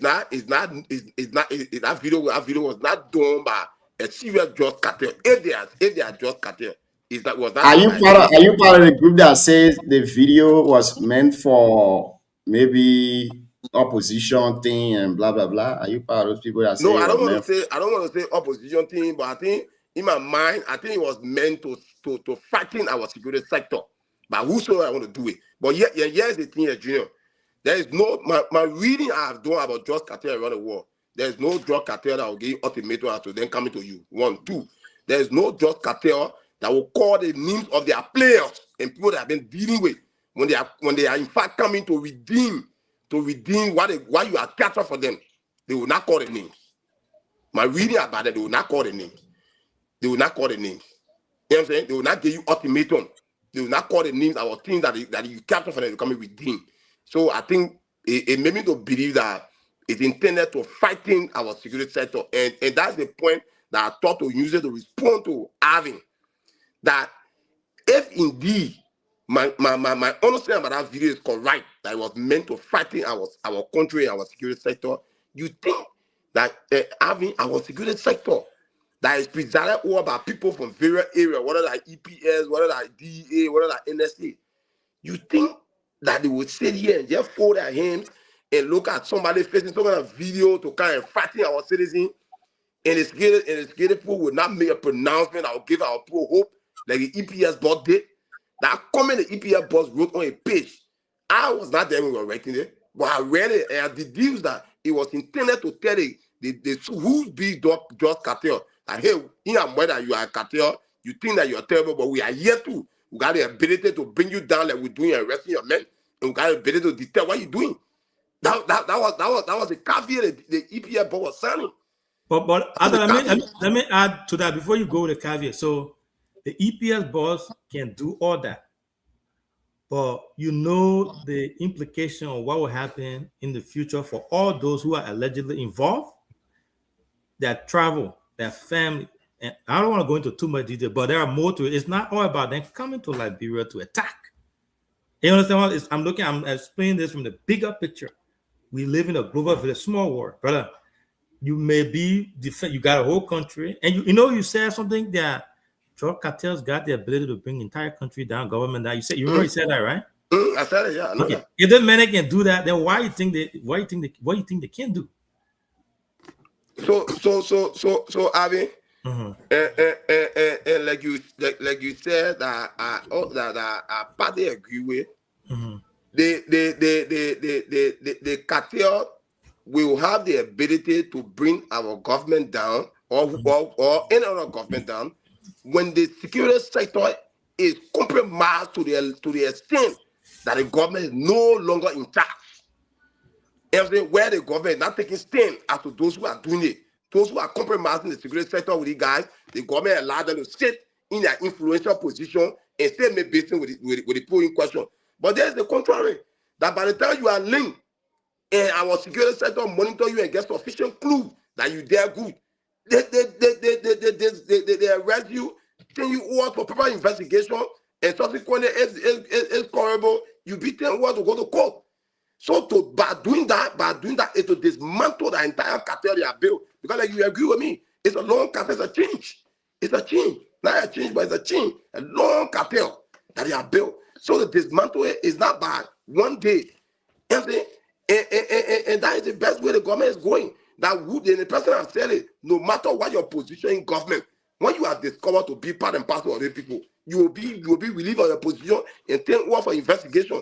And the essence of doing that is to tell other people who are there, who think you're doing it, that hey, I think when they catch me by my own, it's done. And now we all should pray for, as a citizen of our country, that the government should make sure those who are into it must be arrested, no matter what kind of position they hold in society. When their names are called, they must be arrested. Do you think that the video made by those quote unquote drug cartel is worth responding to by our security apparatus? So like I said, police or anything? Yeah, Joe, like I said that video, I listened to it. I sat close by to other big security people. That video was intended to scare our citizenry and make our security sector to know that they don't know what they're doing and they're not working. So but the video is real, right? Yeah, it's not an AI video. It was made, but it was not made by cartel. It was that. That video was made by cartel. This is where I want us to go, right? It was not made by cartel. Yeah, you don't think that our government too also need to write the government of Colombia, letting them know that there are people in their country that is threatening Liberia peace and security, even if the video was not made by cartel? Yeah, I think that is necessary. Who knows? Who knows what those are all plans that they're looking at, but they want to get rid of the real hardcore issue, which is the battle against the drugs. That one is the mother channel, which I agree with you. But who knows? Do you see it unusual? Do you see it unusual for big names to be called in this drug issue, like quote unquote, they calling the name of the president's son, Jojo, people calling names of other government officials and all of that? Do you see that unusual? Junior, not only that they call your names is unusual, though most of them we listen to the names they call, we see it being called for a political background. But Jara, the entire fight against drugs in our country is unusual. They stay in the government, the position of this government against the fight against drugs is unusual. It's unprecedented. It has never happened in our country history. What I'm saying to you is that all what is happening today here in terms of transferring drugs for our country, when you as it goes as far back from Taylor days, coming to Ellen 12 years, coming to George 6 years, and coming now, it is only elevated now because of the government and the president's thing. That indeed whosoever is called will be prosecuted. That is the reason why you see it being elevated. But that business, my opinion, I bet normal business, I bet going in our country, ringing from business people to security people, been doing it normally. Whether that Chatterton, whether that Dote, whether that Ellington, whether that John Yata. But you bet normal business. But it's not elevated today, and a huge amount is arrested, cartel, even foreign national, all arrested because of the government staying in the presidency and not the first drugs. That is the reason. So I'm not really surprised as to calling names, although most of the people calling, they are all fake. People want to do it because of their own political motive against people. And you must have listened to your Junior, 1 minute. You must have listened here, like Alvin said. They say, oh, they're freeing people. You must have few weeks back, we heard that Prebeki was free. I know what they heard it. People jump on the street corner and say, free Prebeki. Because people sat down, they just created their own story. Well, man, you get on the platform. Oh, okay, sorry. I'm just joking. Yeah. They say he was free. They said the man was free. They say he was free. That's the kind of country we got. People got certain things against certain people. They just jump on, they create their own story. Then they want to convince you like it's real. And that's the situation we're in. That's the reason I'm very careful as to those who have been arrested, whether they are free or not. Those who were arrested with the 19 million drugs, with the king guy, they were processed and sent to court. The court proceeding, it is not a government executive branch business. It is a judicial business to do assignment. When the judicial do assignment today, they say there are 2 other 3 months to do assignment. It is their business. The president does not influence that. He can't interfere. It's a gradual process. So those who got their own personal private journey, they say, oh, they so called journey. Why do you call it? Like, look at one of the other guys. They say Rossville. Our late brother who had a graduation party, they say he had a graduation party in Rossville that they just area. So they might go arrest him too. That kind of country here. People got political pride with you, they take it out. We have heard names here. How is that substantial enough for security people to go arrest you? And who told you that was security people not investigating? Most of the things they put investigated, they say, oh, they put it in the corner, just political thing. They want to distract us from the real issue. And I think in my mind, the security will not be distracted because they're doing the right thing and they will get to the right people. And we ourselves as citizens must give them the space. If you want to get the information, that be real about information. Now, our information should not be on a political basis because I hate having that deputy minister. So he in government, he got someone against the opposition. So yes, someone say there's no ever having to. No, that's it. When we do that, we'll not get the security started the space to fight the drugs and get to the logical conclusion because we're doing it for a political background. And you go to court, you lose the case. And when you lose the case, as a government will come back to you that you shoot certain people and you lie all up with the court about you lost the case. And what happened to CDC here in doing 100 million drugs? Thank you. You're muted, Junior. Thank you. I think Cyrus want to say something there, so let's hear from you, Cyrus. Welcome. So, my brother, I think you're getting things wrong here, though. Listen, we know Liberia. We know this country too good. Okay, this country, the way it works. Oh, 2 weeks, we're called a 2 weeks country. The news died down, nothing happened. In your own right mind, I thought, do you really think that CDC lost the case? Or there was no way out, no way in, and it's Liberia. And the people get free. So let me say this to you. I just saw the list. The people that they arrested. No, Sarah, yeah, that Jim went off. I'm here. You can hear me? I thought you can hear me. I thought you can hear me. No, I don't. I think. Let's see there. I don't let the government buy you. I thought you can hear me. I'm gone. I thought you can hear me. All right, let's do this. Maybe I thought so. You never know. Yeah, let me kick you out. So, yeah, you can continue to talk because you will not talk again with that thing when you finish. Let me say this. Why is he talking? I don't even understand. The thing here is that there are certain people that are supposed to be arrested and they are not being arrested.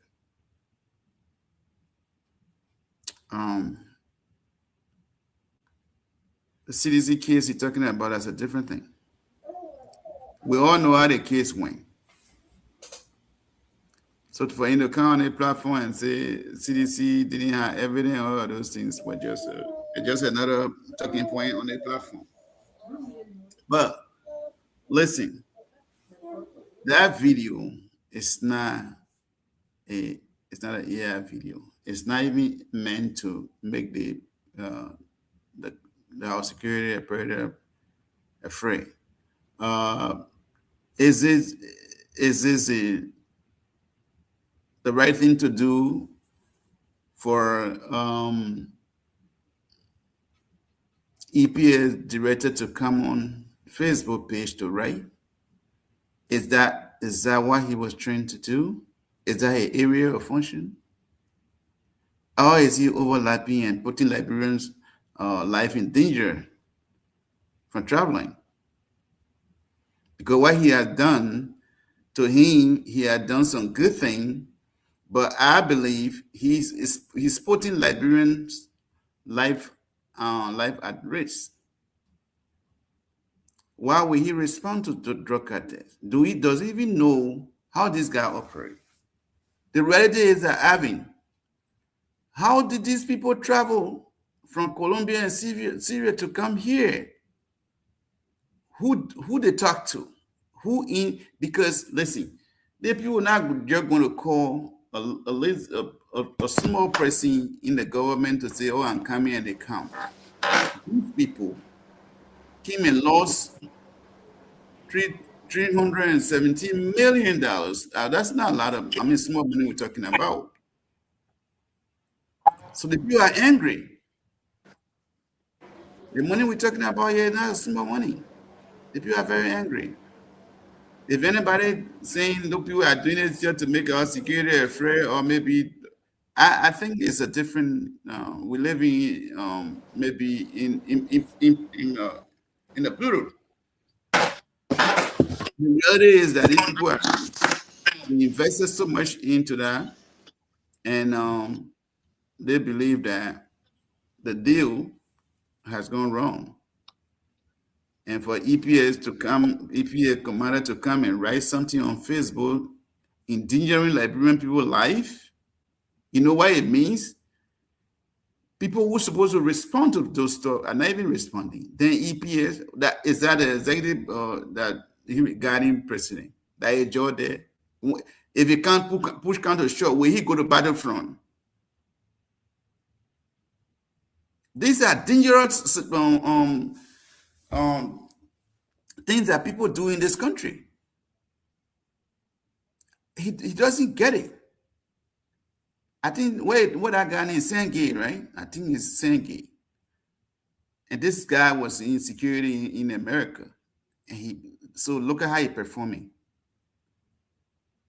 Very dangerous way to move. It's dangerous for our society. So listen, I can tell you for sure that we need to take this thing serious. This is not if and if.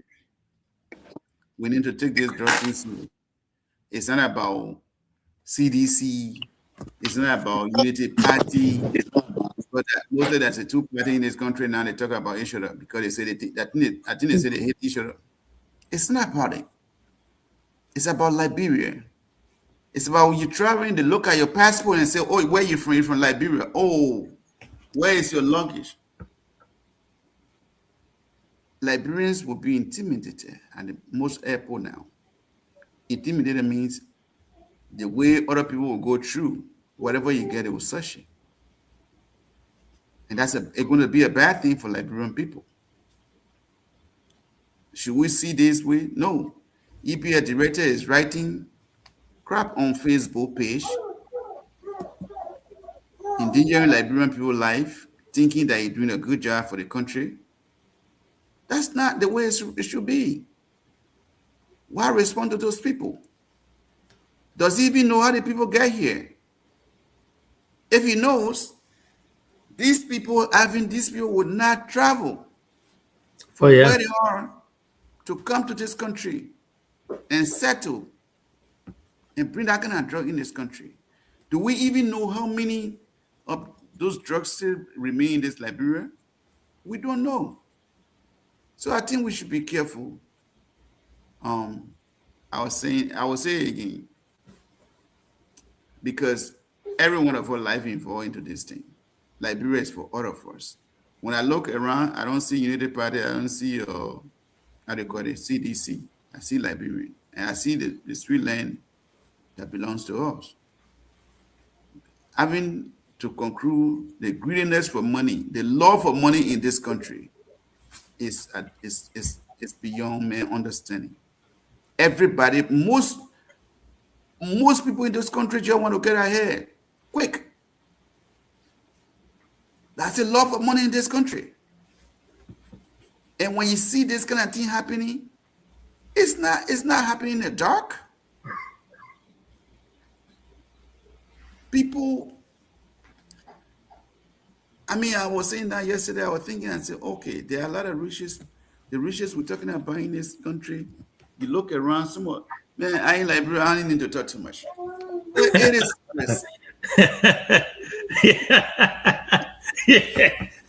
I'm dying like you scared. No, these guys, they can't do anything. But I'm not scared, but we have to discuss our country. All we can say here is that let them do the right thing for this country. When it comes to political issue, we will discuss it later. But this particular thing, whosoever that hand in it, that's why I say Joseph Boakai should think Liberia. And let me join those folks who are calling for independent investigator to come on board. These police that we have, I didn't see them doing a lot. Have you seen DA talking now? DA is silent right now. They silent the man.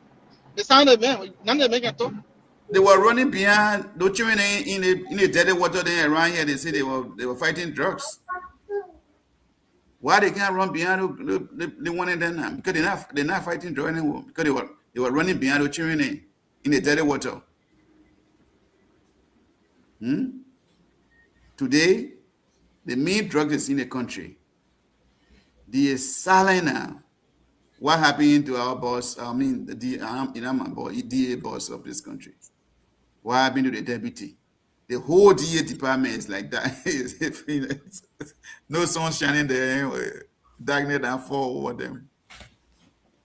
So again, we are looking forward to see what Joseph Boakai will do for the Liberian people. Let him think Liberia and rescue. He said he came to rescue this country. Let him rescue this country from drugs. Let him do the right thing for the Liberian people. That the people that are traveling, so they can be, we are not beneficial of the drugs. So we're traveling, we don't want to go through a lot of security and people taking our clothes off. So I will stop there. Thank you so much, Chief. Let's give you your time on this issue. Grace, welcome. Let's hear you very shortly. Thank you, Jim. Let me say good evening to the CEO and good evening to the one man elder council. I'm happy to see you back, big brother. To my senior man, Arthur. Jim, this issue, the reason for me, I'm one of those who've been very critical on it because it's like Mr. Biden said, it's not about CDC, it's not about Unity Party. It's about our assemblies in Liberia, young people. I can tell you that one of my sister's sons have been affected by the job right now. Find a way out. The point here is, after trying to defend this issue that have gone beyond the government, expectation right now. Then Mr. Biden said, that be real on the show. How did judge enter Liberia? There are big hands behind it. Where are those big hands? They run President Boka. If no big hands run President Boka, what delaying the process? I hear you saying that, Eddie year, Joe a year, but on the government, they arrested. There's no view at all. That's this argument. It's a this argument. Because yesterday, I remember you're one of those on the ring and there's some protesting in Liberia. Why do they get protest for the drug issue? What happened? I remember a few years ago, you organized protest along with the senator of Grand Kegmo. That citizens were bringing drugs in the country. Why the 3 minute drug like I went on the protest, people? I want to be part of the protest. I want to support that protest. Why you guys go quiet? What's happening? This is damaging the yoke and the fabric of Liberia. It's not about any political party. In reality, there is, that Mr. Badaga said, why Mobiago signing the process? Why the police director has sent Mobiago? Why you can't allow Mobiago to operate to do your job? Bego come on, don't be here making press conference right here. Is that a function? Have you had a pedigree to discuss it? No. Today, the drug issue is going beyond. That Mr. Bada said, any Liberian trying outside now, the passport, the luggages will be severely searched. Today, look at the process going on. You think will not be here in this country, you think they're brave to bring justice in that country? It's not true. There are people in the particular government, there are hierarchies in the government that are aware of these processes. Will they be prosecuted? I say no. I say no. Because what we see, if anything remain under the Liberian government, it is just show way. It's not about call number few months or shut up at all. But we need international security firm to come into the process. Because it remain with Liberian security alone, not to come in the process. I read out the proof of the EPS director saying, oh, we're doing the jobs, we're doing this. Let me say this, people. You haven't seen people to court. You haven't gone to court. You haven't done investigation. You haven't won the jobs. It made any sense in the legal setting? No. So the whole drug issue today in Liberia, the question about Junior. Do you think Bill Nee will call you were beating around the bush? People, be real. I know people after I know you. Yesterday, you were calling me yesterday. When I'm 90 minutes, that drug issue for CDC time, I remember your post, you were calling names. So they had the same pedigree to call people at all. Don't be scared. They will not take a job for you. You are protected. Name people are protected to that drug. That you were protecting. That you protecting. Protect the people at all. Say the truth. Because I remember years ago, you had the sea soup jacket. You're going in yesterday, people. The desert for soup. You have that thick skin. What happened to the thick skin? Disappear. Are you scared? Or is something controlling now? You're scared of talk people at all. So the whole drug issue today, like CEO, is frustrating. That me, because now I have my cousin that going through the process. The drug now, every village in Liberia now, even my home's there, just there right now. It's a thing in Liberia that we want to call on the government about any political party. We're not about CDC. We're not about ANC or the party.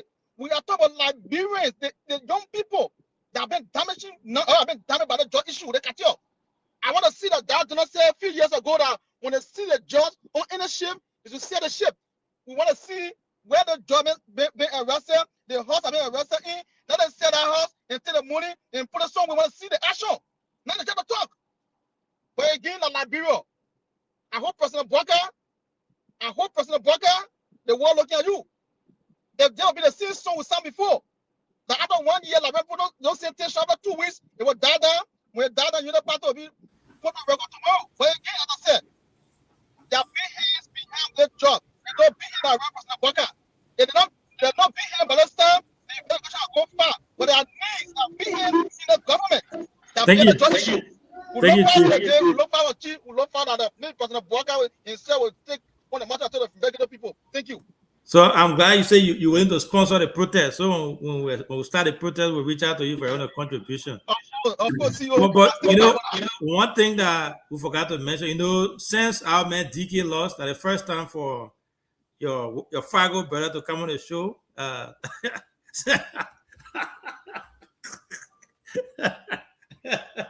Since DK got in the vote, I find that Cyrus to come on the show, but when DK come there, will be there. Cyrus the be up at 8 vote were able to get in a unique election. I thought say you were going to be talking to people, but my sources told me that I thought was one of those that were campaigning against us from Liberia. So, but anyway, we'll talk about the day DK come on the show. But Junior, over to you. Thank you, CEO. We had two different topics here that we will discuss before we go here tonight. One has to do with the pronouncement made today by elders in Zor, conferring the name of Godfather to Senator Samuel Koga. What's your take on this? How do you feel about it? Let's hear you. I would firstly want to start with Ato. Ato, you can give us a take on this issue, and then we'll go to Ato, Gee, I love you, Ato. Go to Ato, then you go to... No, but Junior. Yeah, Junior. Yeah, the issue with the elder's position today, conferring the title of Godfather on the Koga. Yeah, I will speak to that. I don't got issue with me starting, but I think I needed to have closed down on the judge issue. Saying D, I was a person with different. Yeah, saying D. Okay, let's give you 1 minute. Let's give you 1 minute to close on the drafting. Yeah, and like I earlier said, just what I said from the beginning, it is what Chris is doing, and that is the kind of way people that Chris and the other people from the other side want for the justice to be, to put it inside it and just come on the show and say, yeah, be here inside. I didn't want for the whole justice to be here inside.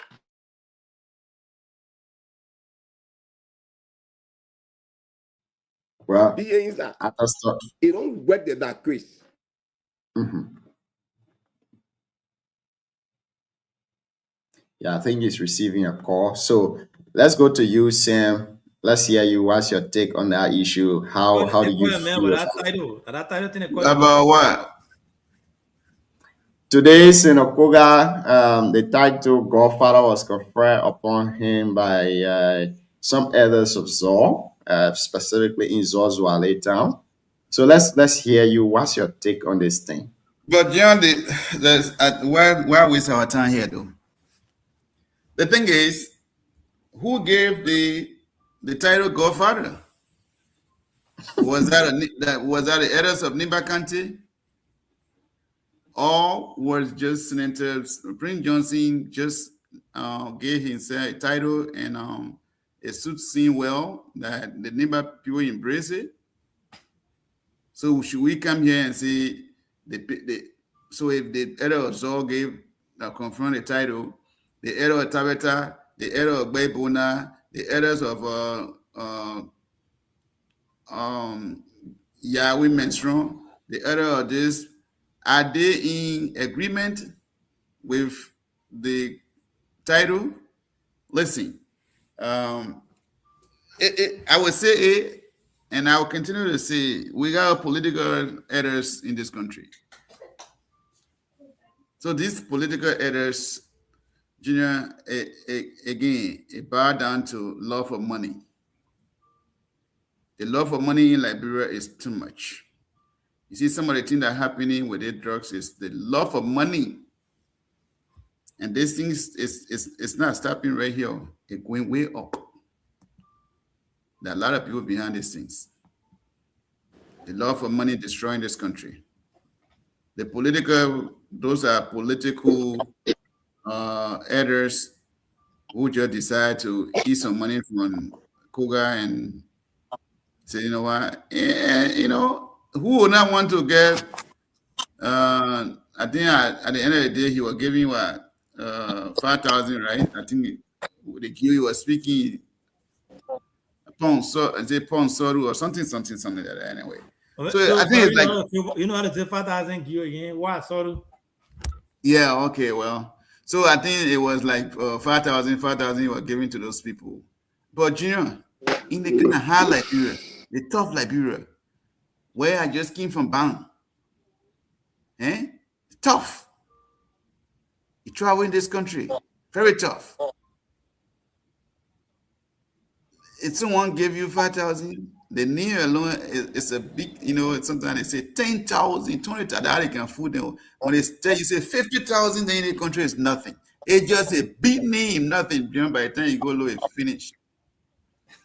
So how the politician then can afford with those the local paper then?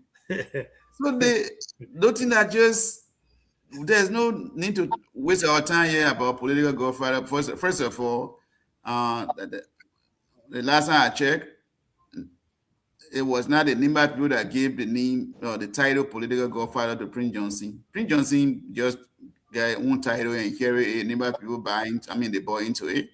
And he was using it and grateful for him. But while Samuel Koga making this seem to be like Nimba people are the one who gave Prince Johnson the political godfather and he carrying it around. You not waste your time, man. Thank you. Ato, let's come back to you. Let's hear you on this issue, Chief. Is Ato there? I thought you there, right? I don't need to go back Starling. Chris, let's hear you, Chief. Thank you. Sorry that I was talking, man. Yeah, sorry that I was talking about my internet. Yeah, you getting me now? Yeah, we can hear you.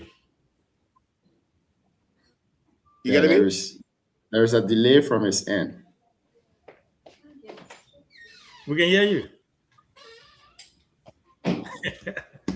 There is a delay from his end. Chris, let's hear you on this, Chief.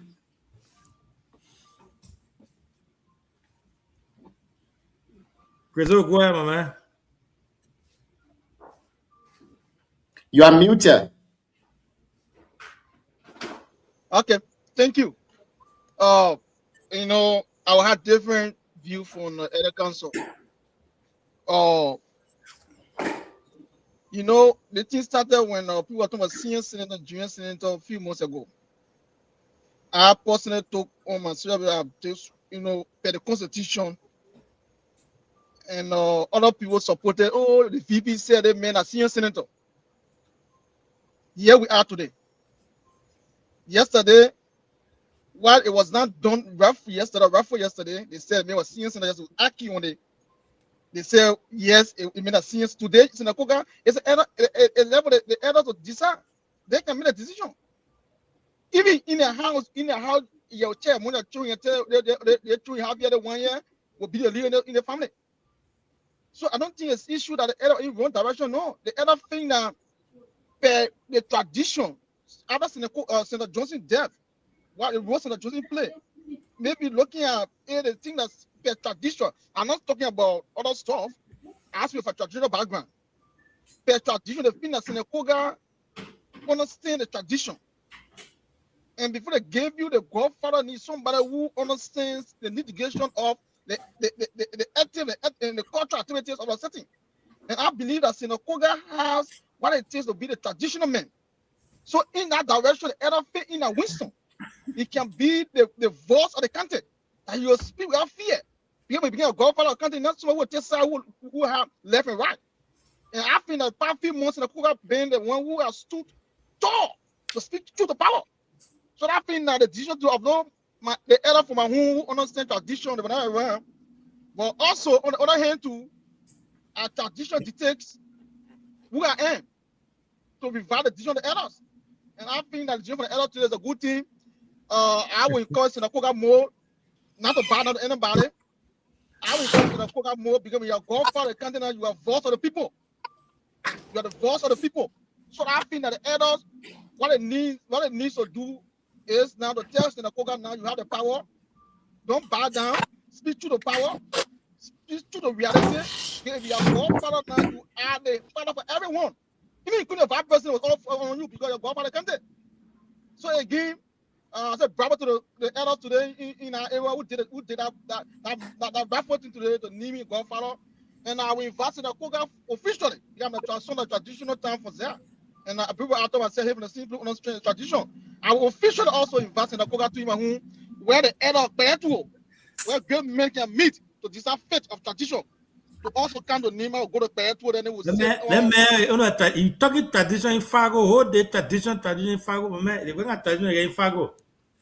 No, So, the issue is if our back home, I will taste the Koga to 9 getting Betu. Yeah, but say you now in the people play, but man, no tradition in Fargo. So let me make a point quickly, so maybe you can go to someone else. I want to make a point.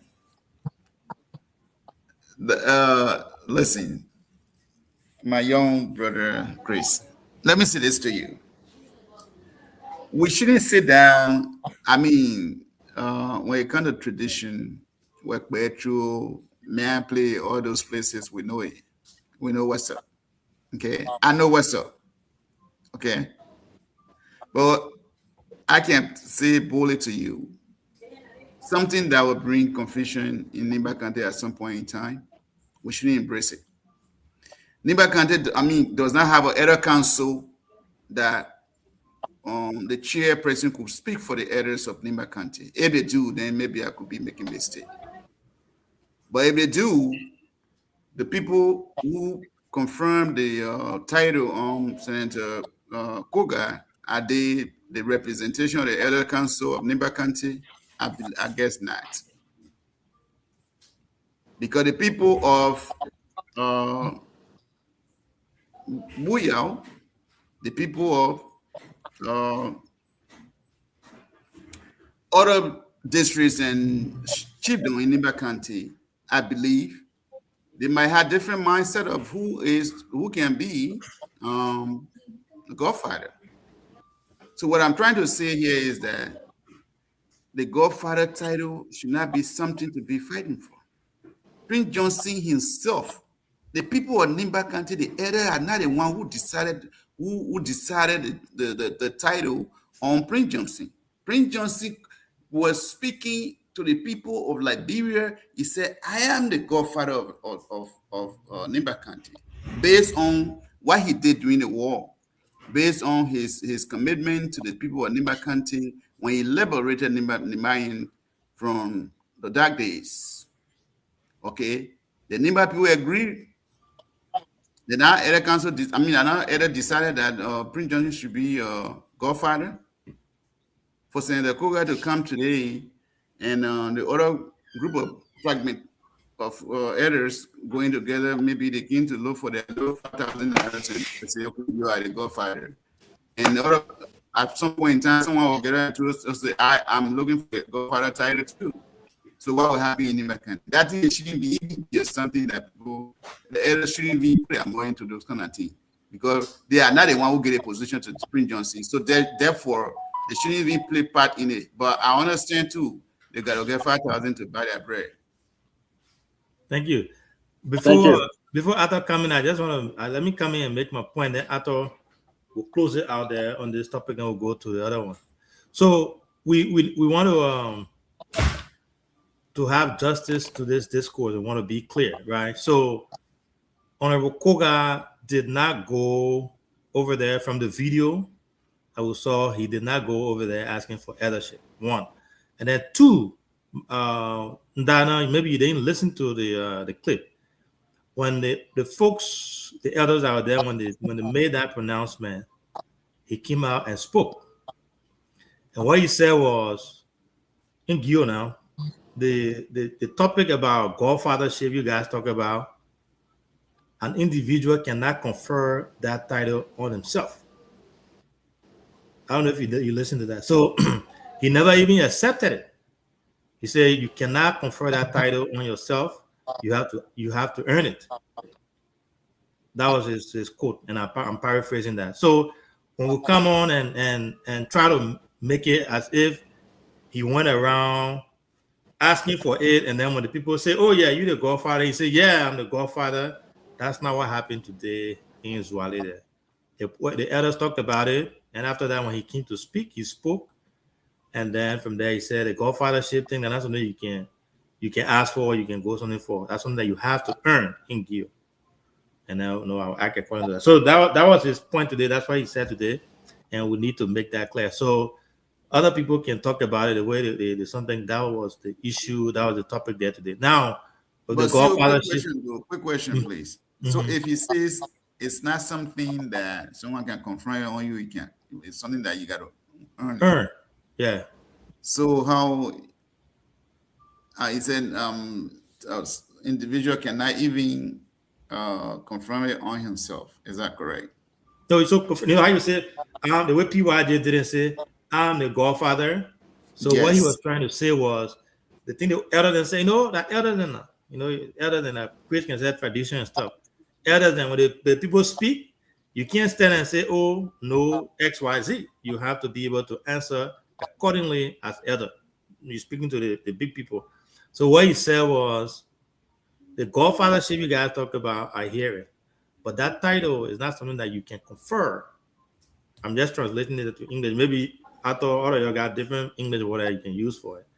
And he said that's not something you can pull yourself. It has to be earned. And we got it. So that's why he said that today. Okay. I just want to make that clarification. I don't have much to say about the whole godfathership debate there.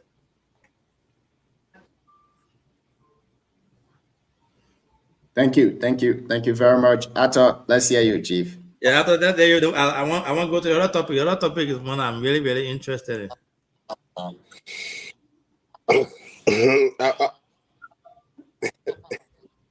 Yeah, so I hope this time around I'm clear. You getting me? Yeah, yes. People are calling you. They need to leave you. Go ahead, me? Yeah, we can hear you. Yes, we are hearing you, Chief. Go ahead. What going on? Hey, man. But nobody calling me no more. Nobody calling me. You can hear us? Okay. So the issue of the godfathership confer also in the Koga today. Yeah, I can hear you go clear. Very clear. Go ahead, Chief. Go ahead. Godfathership confer also in the Koga today. Yeah. It's something that we all gotta look at it critically, and it require us historicizing our country leadership in the past. And I don't want to go as far back as Jassy F. as far back as Kunkpa and the rest of it, that history mentioned to us. Because if at the time we were born, we were not men that could really participate into the process at the time, we could not even follow it vividly to get an understanding besides history informing us. But beginning with Senator Johnson, that we know we took part into the process, we know. Senator Johnson contested 2005, and he won the senatorial seat by the highest vote, making the senior senator of Nema. Edolfo Dorokin second, making the junior senator of Nema. When we came to the 2011 election, Edolfo Dolo contested for a position. Senator Johnson sat in a position as a senator at the time and supported Senator Groupie, who had just come from America, 6, 7, 8 months prior to the 2011 election. Because he had had issues, supported Groupie. And Groupie won. And in our election, as Senator Johnson supported Groupie, Senator Johnson supported 9 representative candidates in Nema. Out of the 9 representative candidates, 8 won. The only person that won on UP ticket was Wale Duna, making Senator Johnson party to produce 9, including Groupie, who won senatorial seat. So, coming fast forward to in our 2011 election, Senator Johnson contested for the presidency. And in our election, if I may not be wrong, Senator Johnson came there beating down a Liberty Party Senator Councilor Charles Bronski. Kanzata Brunson came to 4th place and he came there. And we went forward to the 2017 election.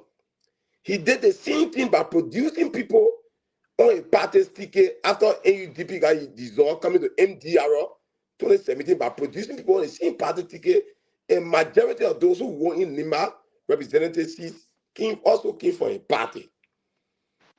Making Nima people to believe that Senator Johnson is the strongest political voice in the country.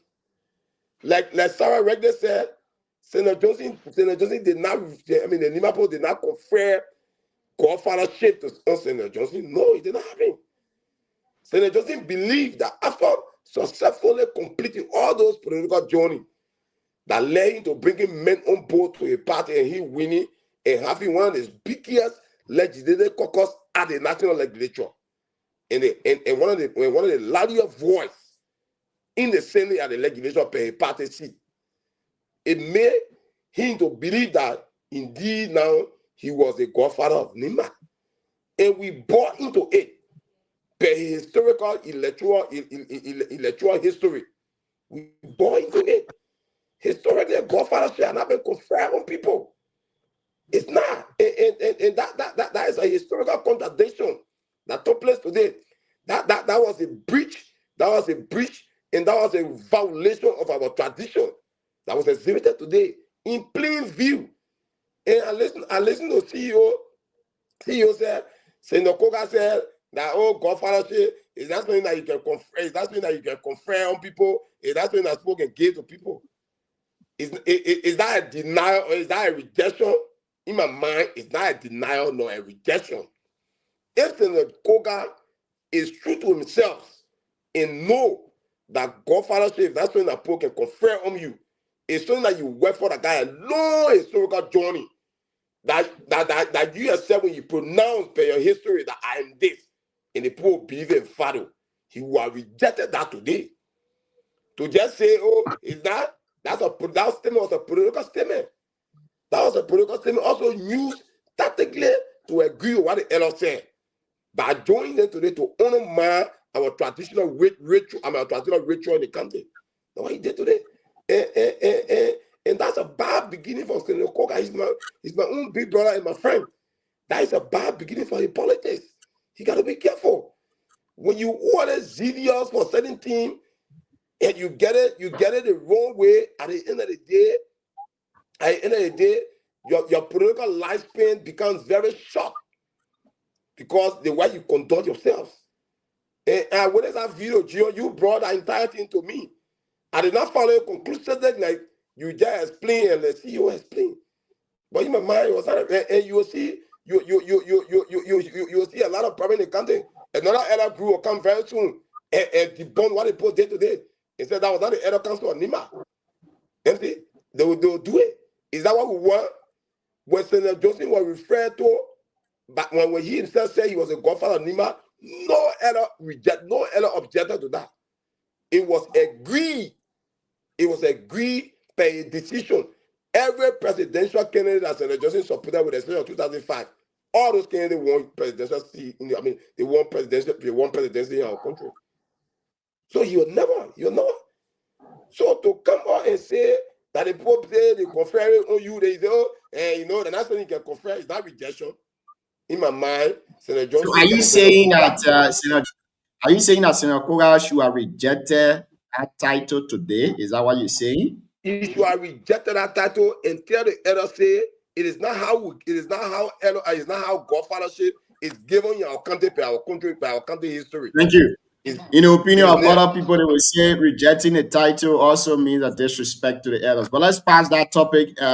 We will go to our last discussion here tonight, and then we will call it a night. But again, we want to welcome to the show Sekou Kalasco, my brother Aman Brooks, and the rest of the people.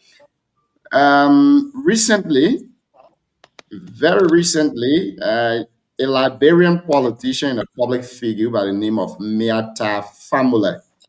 She had a lot to say about Liberia, about past President Charles Taylor, coming to past President Eli Joseph Sirleaf, to past President George Manawi, and all of that. But I do not have issues with many of these things, but I want to bring to your attention Those things she said about George Weah, I personally don't support that. I don't think women should be the one to demean people's character like that. I don't support it. And the worst thing about this is that when someone go after them, they claim the position or the title as being women. That you cannot talk to me in this way. Let me not say much. Let me play the recording for you, and then you have your 1 or 2 cents on the discussion. The concert. I love the songs, and I saw former President Johnson Sirleaf. Yes. The audience. Mm-hmm. What do you reckon was her lasting legacy?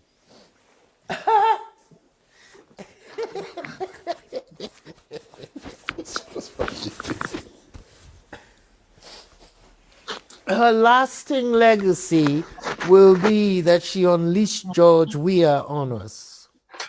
That's the legacy I give to Mrs. Sirleaf. Sorry. You don't think very much of George Weah, President George Weah? Have you met George Weah? Yet to. I'd love to interview him. Oh, he can't talk much. You won't get much out of him. Huh? He's not very articulate either. No, I'm sorry. He's a fantastic football player. Yeah. Okay? He's a fantastic player. At least that's what they say, because even when I was in England, I wasn't that much into football, and I understand he played at one time for Liverpool or something. Yeah, I didn't follow his football history. But the background that I come from, we didn't see football players as national political leaders. And I'm sure that's everywhere in Africa. I mean, I never heard Ghanaians saying Abedi Pele can be president. Abedi for president. Can you imagine? Could you have Abedi for president? Well, he's not a politician. Well, this is our own case too. George Weah is an Abedi Pele. They should stick to their profession and everything. But Madame Sirleaf thought it would be interesting. Under the guise of generational. Yeah. So she unleashed George Weah. Because he was VP before he became president, right? Was he vice president before? No, he was a senator. A senator. Mm-hmm. Yeah, he was a senator. But the Liberians chose him. She didn't force them to vote for him. So the unleashing. Yeah, she did it because I'm saying at the end of the day, how did he get into the political class? He could have stayed there forever. We would not have voted for him. The majority of sound thinking Liberians, they would not have voted. But Madame Sirleaf, like I said, foisted him on us, literally held up his hands and as the successor. And there was nothing we could do. I mean, we didn't have the capabilities of printing extra ballots and those little things that happen in African politics. Yeah. But he was a disaster for the country. Go to Liberia now.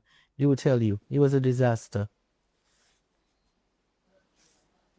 So it's quite a damning verdict from you. No, it's just the truth. It's not damning. My thing here is I have sympathy.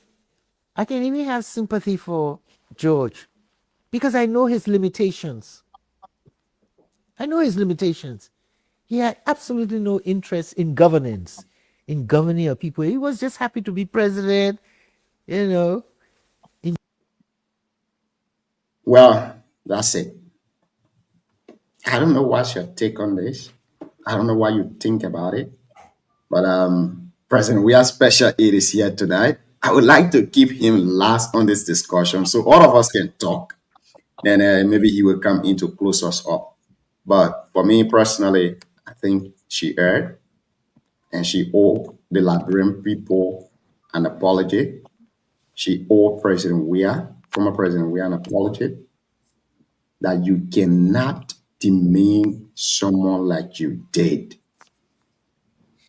You can't go after somebody like that. You don't discuss policy issue like that. I would have appreciated her if she would have gone to say, oh yes, George Weah didn't do this other policy, he didn't do this. But going after his personality, who told you a football player cannot become a president? Why do we sit and say we need people to elevate in life? Or will you say coming breaking. Are you guys hearing me? Yeah, I think that you Ato. Getting hearing I don't know, change your location. I thought change your location. I thought, okay, change your location. There were people who overthrew government in Liberia and they served. So will you say because this president overthrew and he's from the military, he cannot serve? Will you say because someone is a truck driver today, he or she cannot become president of Liberia tomorrow? Is that what you're saying? And that's not the worst of all. By saying that a former president is limited, he cannot read 500 pages of stuff. He will just throw it on the people. That's the meaning. That's terrible. That's sad. I don't know what you would say on this, but CEO, you can come in there. Let's hear you. We'll go to Sarah's the Tabitha ambassador and the rest of the folks. If you listen to the interviewer, he was taken aback by everything she said. The guy sat back when she said some of the things, he would be like, And I think towards the end, he said that's a damning accusation. You know, I don't really care what your political affiliation is. One thing that anyone in this world, or even Liberians, cannot deny is George Weah is an icon. He's a respected figure, someone that the whole world respect. So to go on an interview, international platform, and discuss an individual, someone who was a former president, in that manner, I think that was below the belt.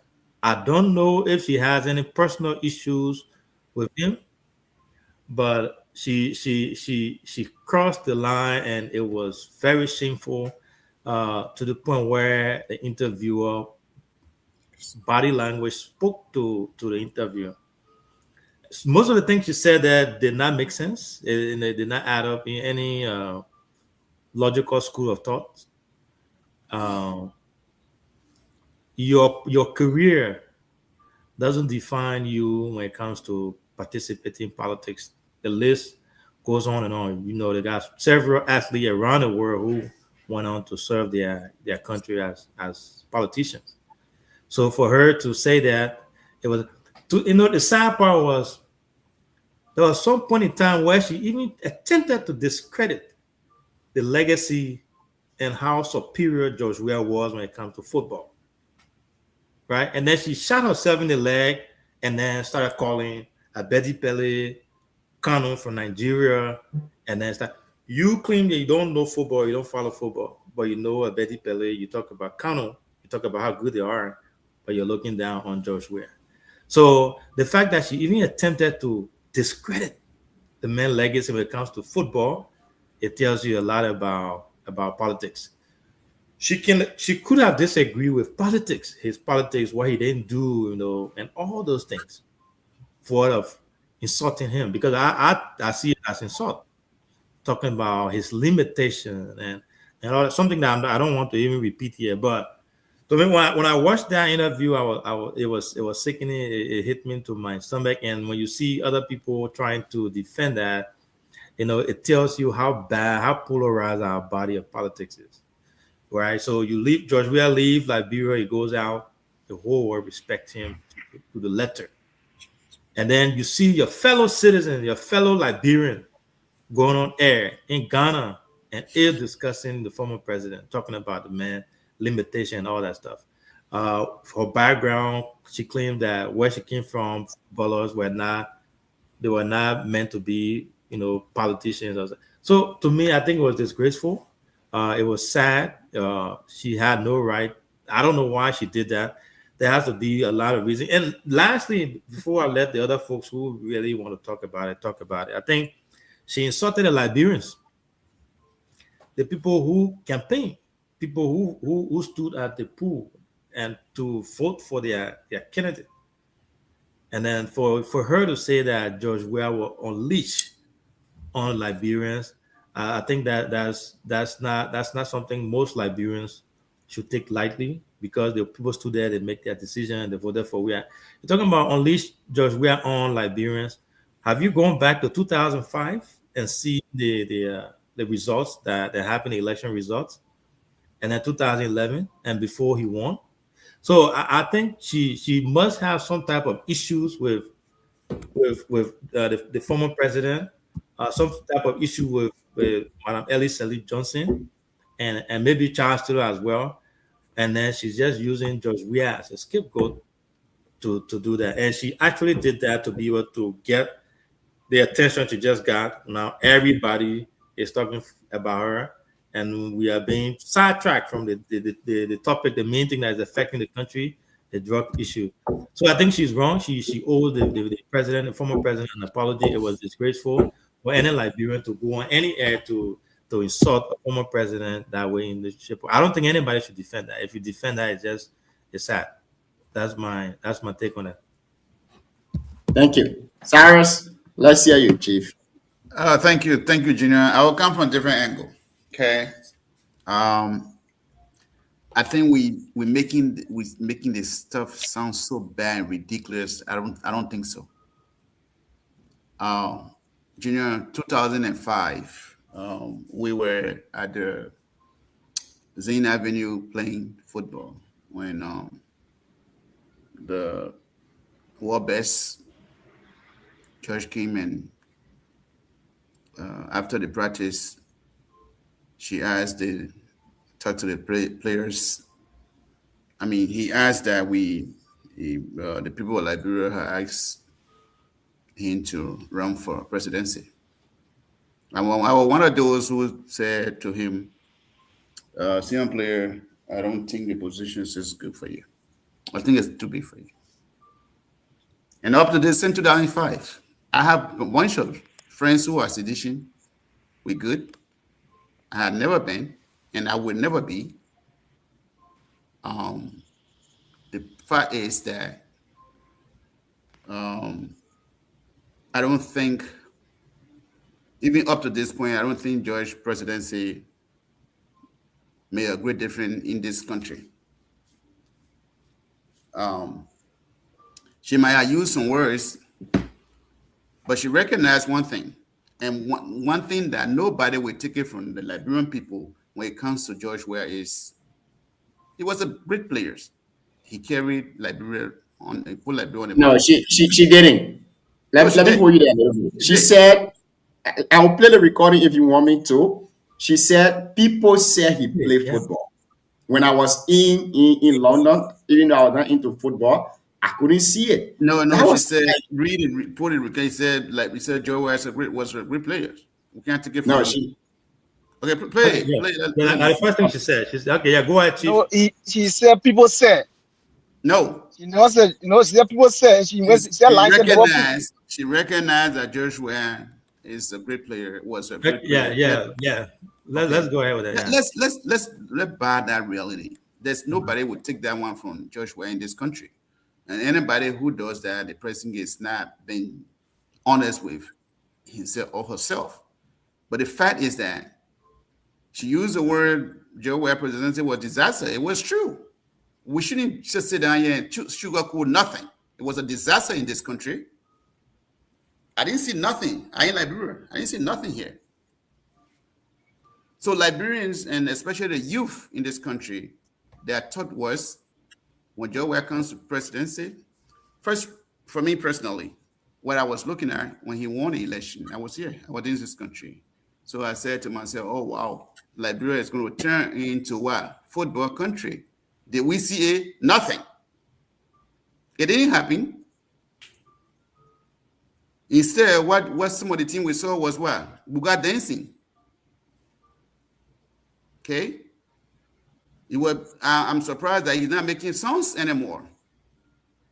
He was making songs around here. And the youth who voted him, a lot of them are disappointed today. Let's be honest here. We shouldn't put a rather woman's statement. I know she used some harsh word. It shouldn't have been used. No, Sarah, I'll hold you there. 1 second. So, Joe Weah is a politician. We know that, right? if people come and address the political aspect of things and address his failure, what he didn't do politically for the country, fair game. No one asked that. I think George Weah is one of those that has been highly scrutinized. Fine, nobody have issues with that. But if you, as a Liberian, Cyrus, and you come on here after listening to what that woman said, insulting the man, and you say, what was the insult? The woman said, let me finish now. I come in now. Yeah, so when you come and say we are overdoing it, then it becomes a problem. Here are some of the insults. George Weah is limited. Okay? So again, I don't want to go through all the insults. She used words, and you just say you agree to that she used words that were not correct. So the words where you claim that she used was not correct is the issue that we are discussing here. So you can disagree with Weah all you want. You can play your politics, but going on national TV, where even the interviewer himself is stating that that's not something that we all should do. We can disagree to agree, but using those words on your former president is wrong, and all Liberians, including yourself, Cyrus, should condemn that. Now, you can go to what he didn't do politically in the country, that's fine, but to insult a former president and you don't want to condemn that, I think that's wrong. And you can't, we are condemning it, you can't tell us that we are overdoing it, and it will not be fair. Well, say your own, I say my own. So my own is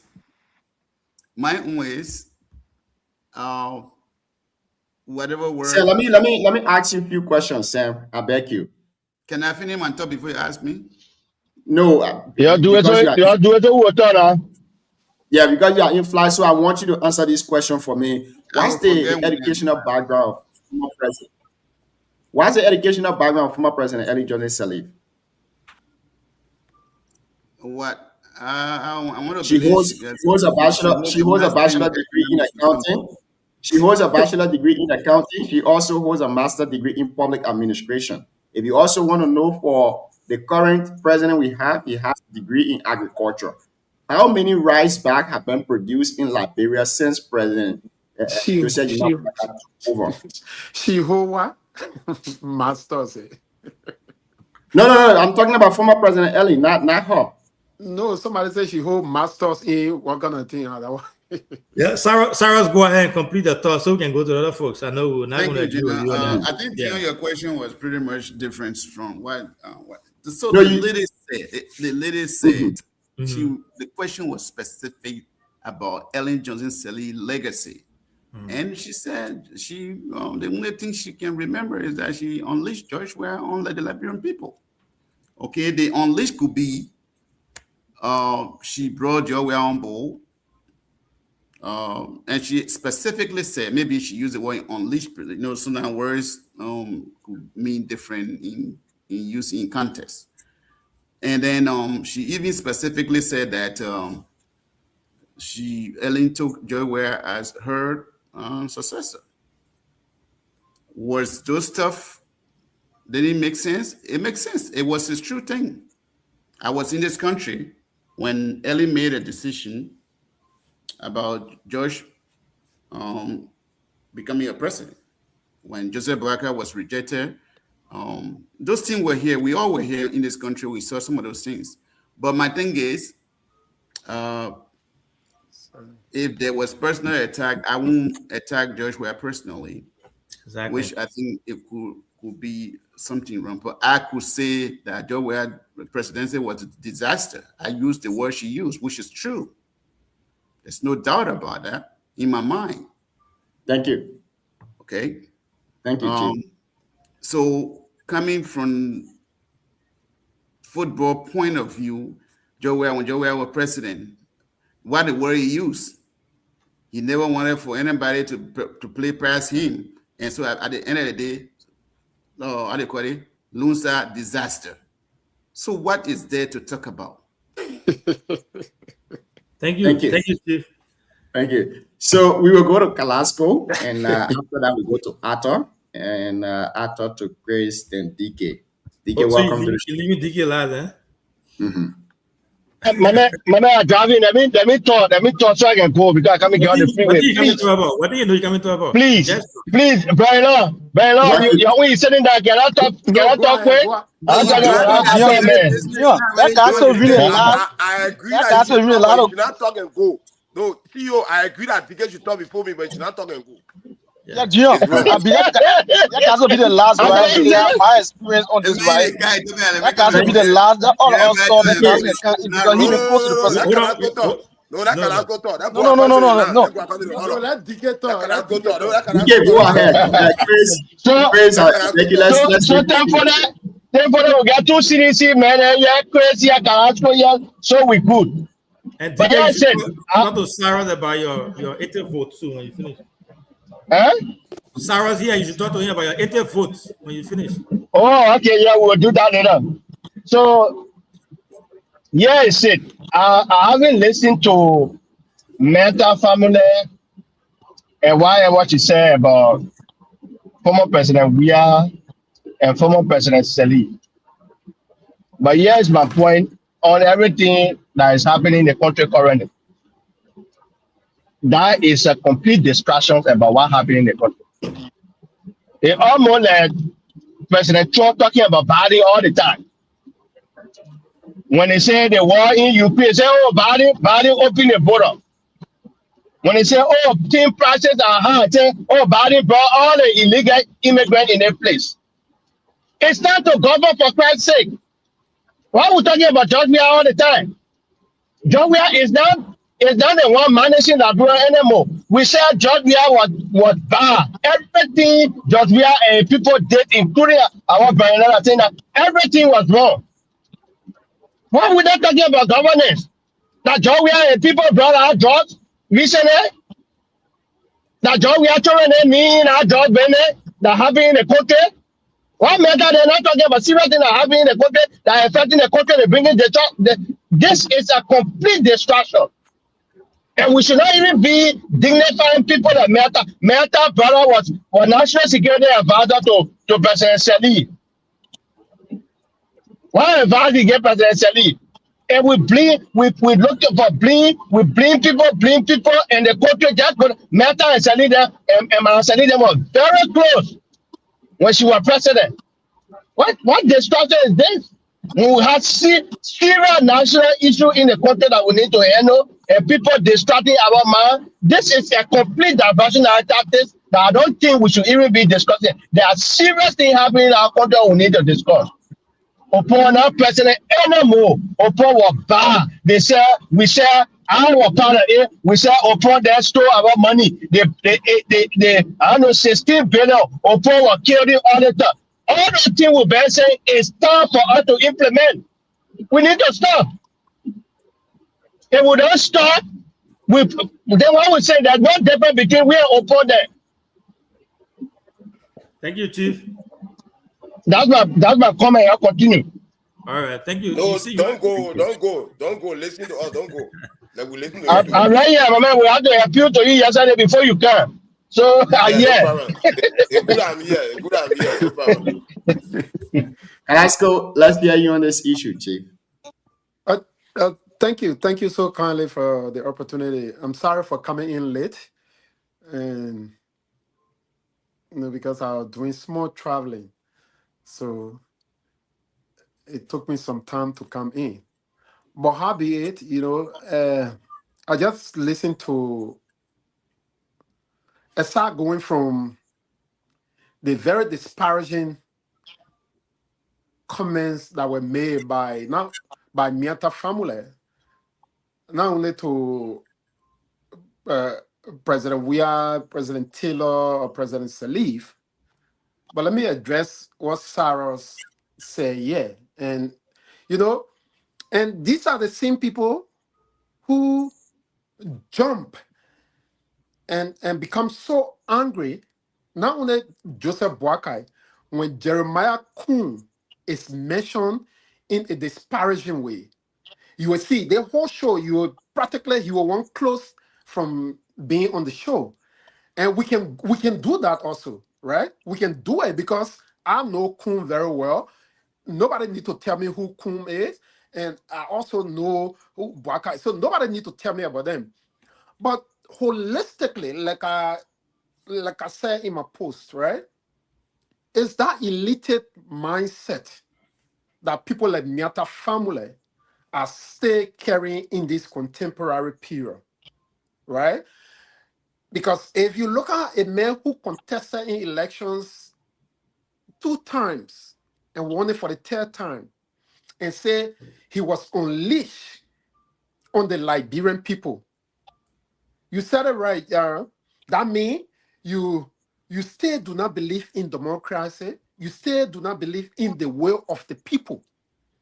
A Miata family with this kind of record, somebody with this kind of very tinted record, somebody that were recently put in charge of an inaugural committee. The person that brought our country to public disrepute to the extent where the president-elect, Bwakai, fainted on the podium. He fainted on the podium because of the ineffectiveness of people like Miata family. This woman who music career, the only thing we can remember about her music, one music is Kokolioko. Kokolioko. That the only thing we can remember about Miata family music.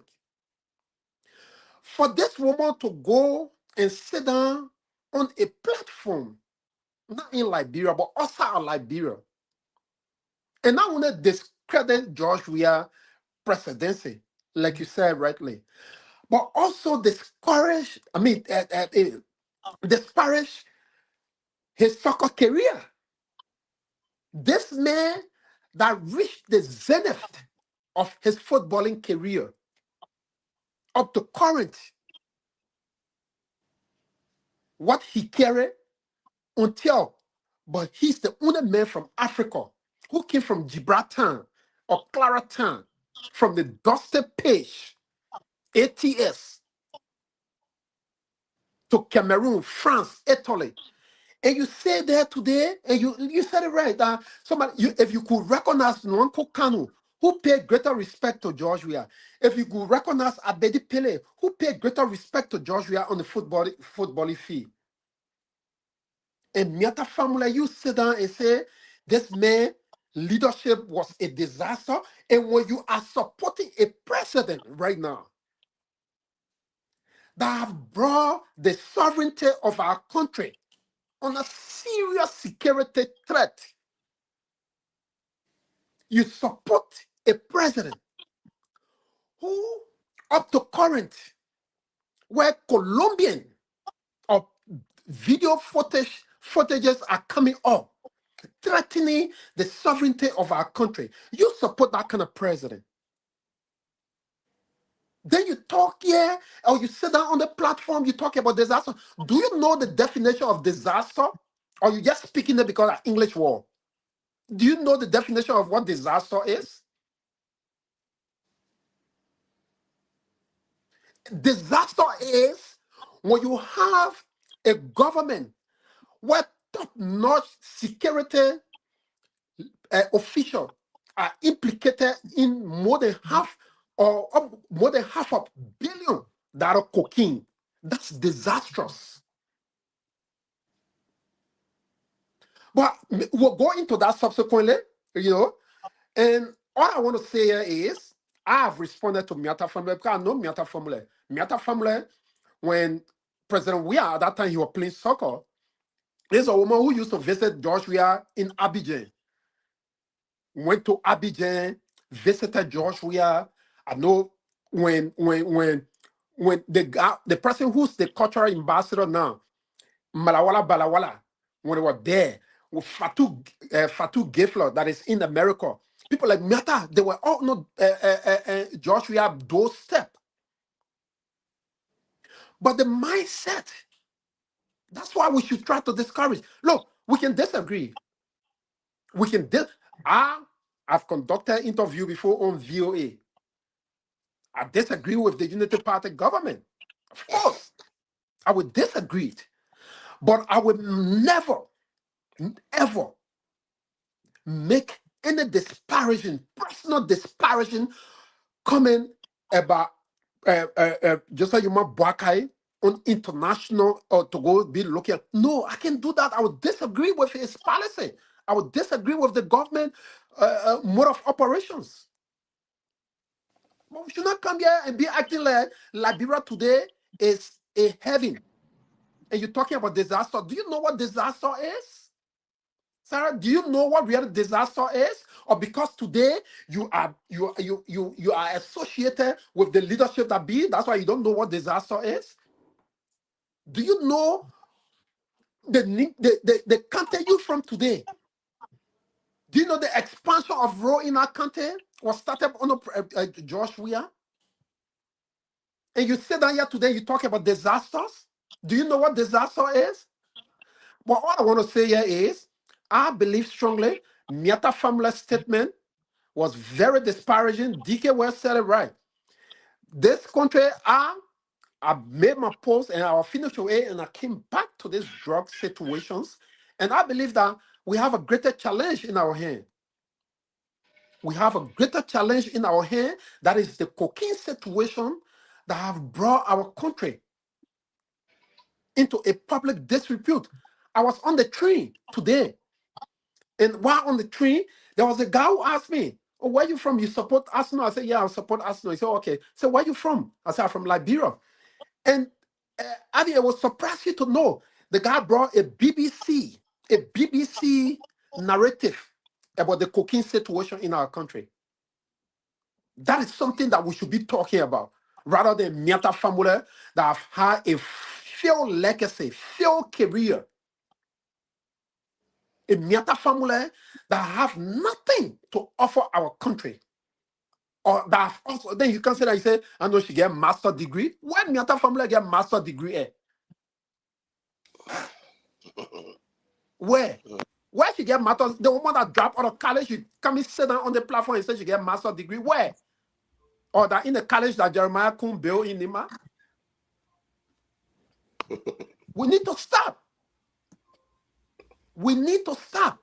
We can disagree, but we can't bring our leader. I would never sit down on any platform and say such a thing about leaders in the country. So we need to stop. And I believe strongly, like DK said, our country now, the point of discussion that I want to talk about mainly is this cocaine issue that have brought our country into complete public disrepute. There's somebody who sit down on camera, who gesticulation, even on the camera, speak to the kind of person she is. Look at her gesticulation. Look at how she spoke on the camera. Then you want to sit down here and talk about disaster. So I will stop there moving forward. I got more interest in the cocaine issue than what Miata family said. Thank you. Just like Kim, we started the cocaine issue. We hit it. We talked about it in detail, but we will see if we got in a little time there to maybe you can talk about it during your parting statement there. But thank you. Can I get 30 seconds? Because no, we gotta go to. When you are talking, nobody talk. How your United Party people looking? You're very intolerant. You may calling money. So can I get 30 seconds? Yeah. But I thought over to you, man. For me. But see you, Chris is before me. Chris is before me. No. Go ahead. I thought go ahead. I'll be the last. I thought go ahead. Don't rush. Don't be scared. So I thought. So okay. So before you come in there, I thought here are some of the things. Who giving you a hard time on the side? That is man who man. No, that madam, you know, madam. So I thought some of the things that I want you to speak to when the interviewer asked the lady, asked her about. She talked about George Weah, right? And said, well, I come in now. Wait. I want to lay place for you. No. So, my man, you can't do that to me. Hold on. So then she turned around. Then she said, "Have you?" But you are following the conversation. Our audience, they're following. So I got to the people following me, man. Then they asked. They said. Then she said, "Have you interviewed him?" What the guy said. He said, "Oh yeah, I haven't, but I would love." Yeah, go ahead. I would love to interview him. Right then, that's what she said. Well, he's not well spoken. He's not articulate. Yeah. Not articulate. My brother, that's not politics. On a national platform, talking about your former president. But anyway, over to you. What's your take on that? So CEO, so thank you. This topic is very important. I have to go back and come back on because I'm not hearing. Yeah, go come back. Come back. So, CEO, I really want CEO. I'm not clear. You guys hear me? Yeah, we can hear you. Yeah. Yeah. So I hope that Carrasco will come back. But man, start. Carrasco can go ahead. Because I know the kind of emotion that Carrasco brings to the conversation once it has to do with George Weah. And when it comes to the George Weah issue, I know how Carrasco can take it. In Carrasco's opinion, everyone in this country that have come to permanent, they have been backers to George Weah. That is Carrasco's biggest propaganda.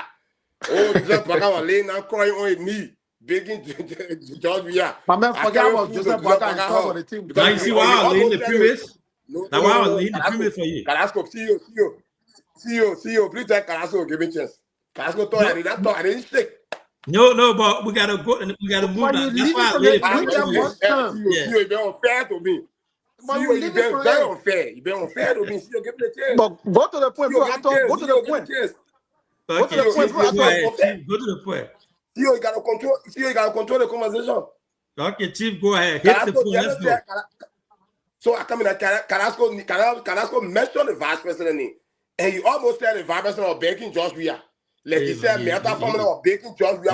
You can't speak in person. That is Carrasco politics. See, you are coming now. See, you gotta listen to me now. You gotta be patient a bit now. Carrasco spoke a lot of issues. You gotta you gotta throw on that there.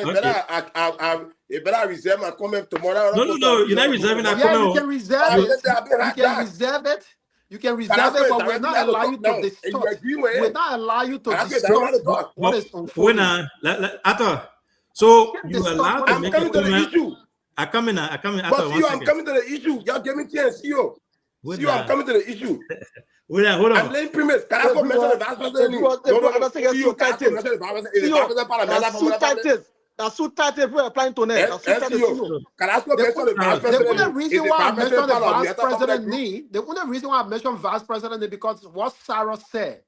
I said, Sarah or any other, including you will be jitter when Jeremiah Kum name is mentioned. So I'm responding to you. So that I'm responding to you. So give me chance.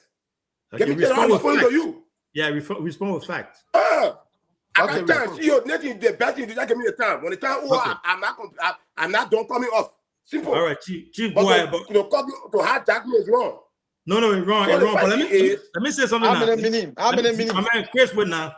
Let me say something. So I thought you would get all your time to respond. The only thing is we can't make stuff up, right? You can't infer that he said a vice president. And which I'm not doing. No, which I'm not doing. Carrasco said it. He practically said it. Maybe you not following it.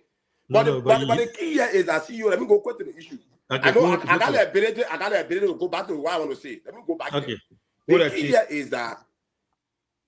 here is that even in your analysis you made about the quote unquote interview conducted by the Ghanaian journalist Ente Miata.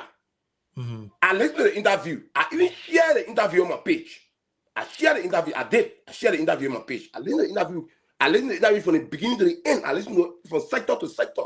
You made an interview, you analyzed Ente Miata's statement as is to say that Ente Miata was condemning George Weah that he was not a good football player.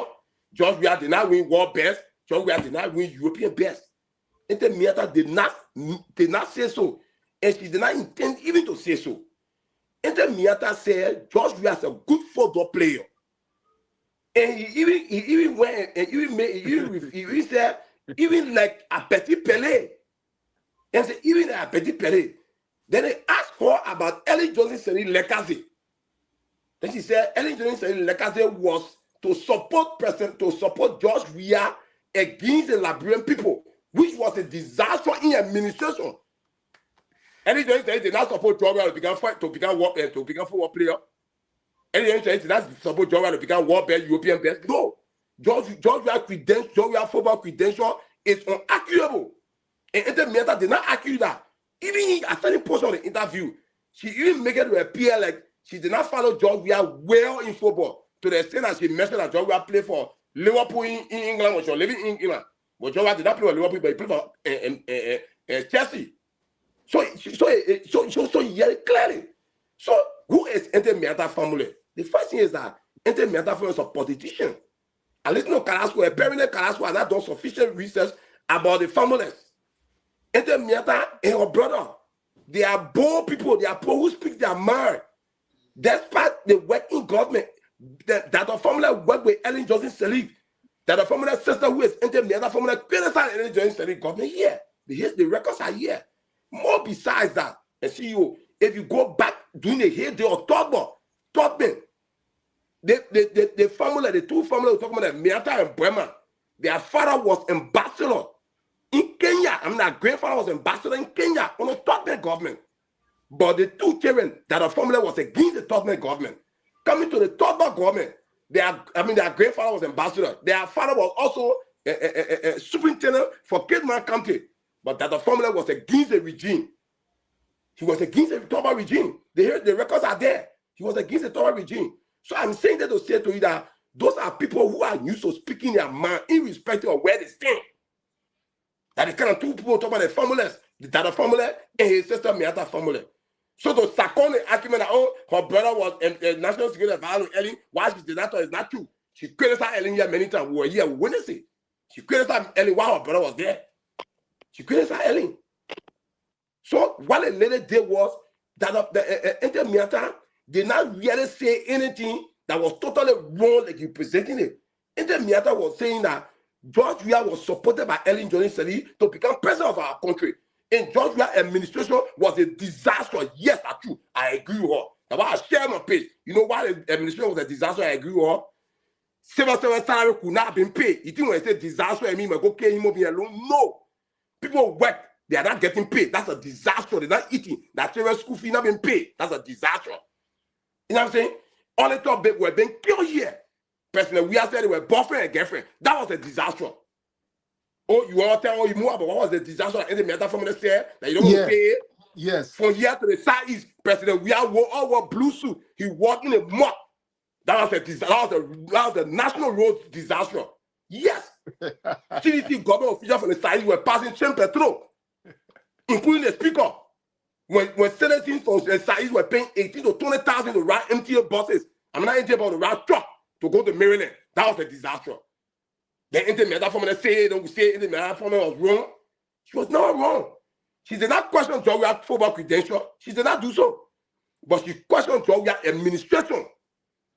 She questioned George Weah's administration. The way George Weah presided over the country, that was a national disaster as per the governing proceeding. Senator said here that he put 25,000 in wheelbarrow and development marketeers for monetary input to monetary input. That was an economic disaster. Look at that kind of premature conversation. Chief. See you see the kind of conversation. You see what Segu doing? Segu to I didn't talk. No, go ahead, Chief. You got. Try to wrap it up. Try to wrap it up. No, so I'll wrap you up, but my time. But you're not taking into consideration my time.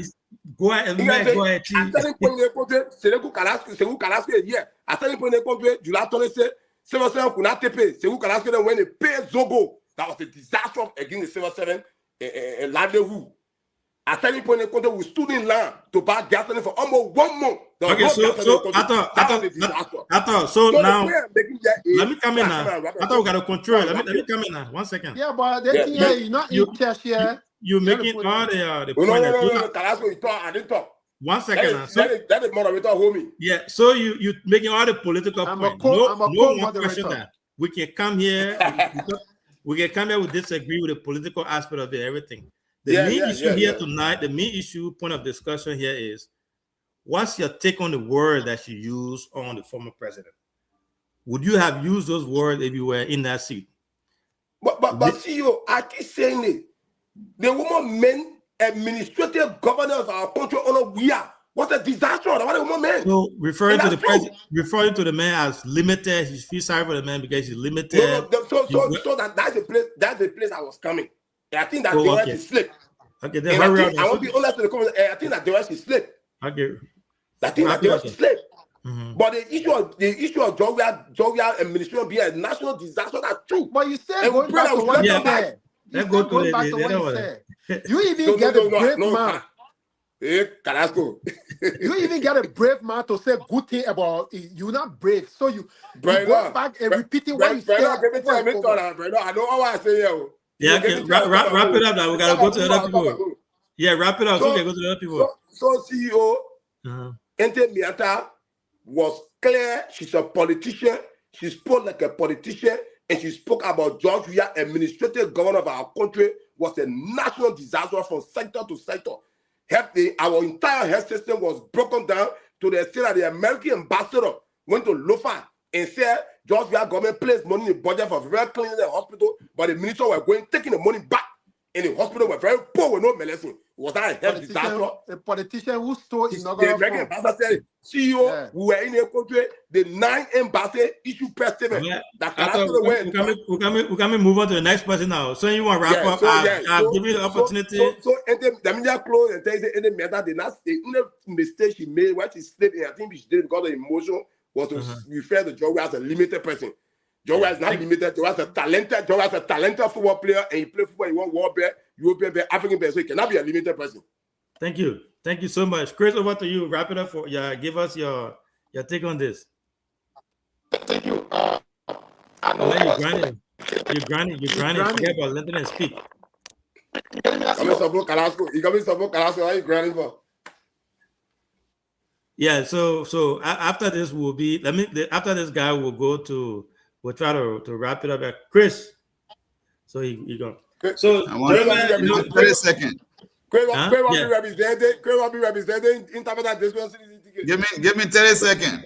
Yeah. You get 30 seconds, Sarah. I promise you'll get it. So you see, this is the great thing about the conversation. So I thought if you can come back here tomorrow, we can talk about all the political aspect of this. I'm glad that you acknowledge the fact that she was wrong by using. I know you don't want to talk about all the words there, but there are several words she used that were not correct. So hopefully we'll have Siku here tomorrow as well. But man, Chris, let us play grinding here tonight.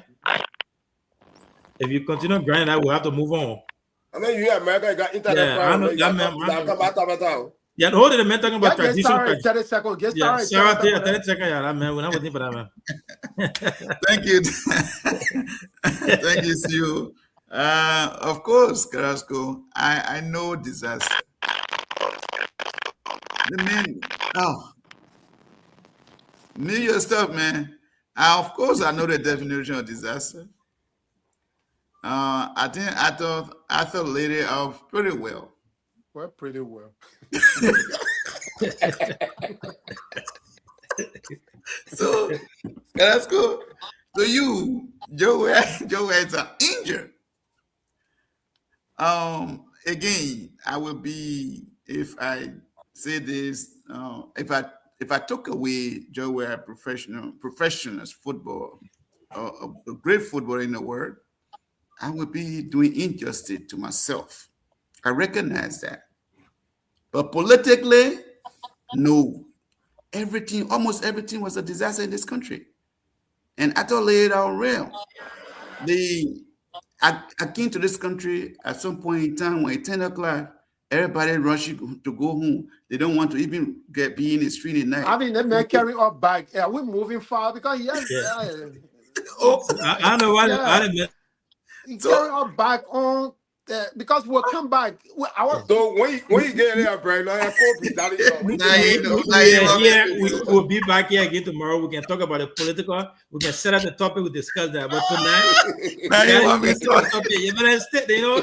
don't want to go after Carrasco tonight on the political thing. You see, I thought you're pumping it. Said probably the one list. Oh, the disaster. Yeah. But let's try to wrap it up. Let me quickly make corrections for. Yeah, we'll be back tomorrow. Listen, I am not. First of all, I'm not a UPIS. I'm a free agent in this country. I just talk about UP government here.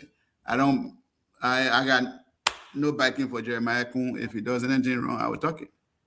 So Unity Party government, as we speak, is becoming a disaster as well.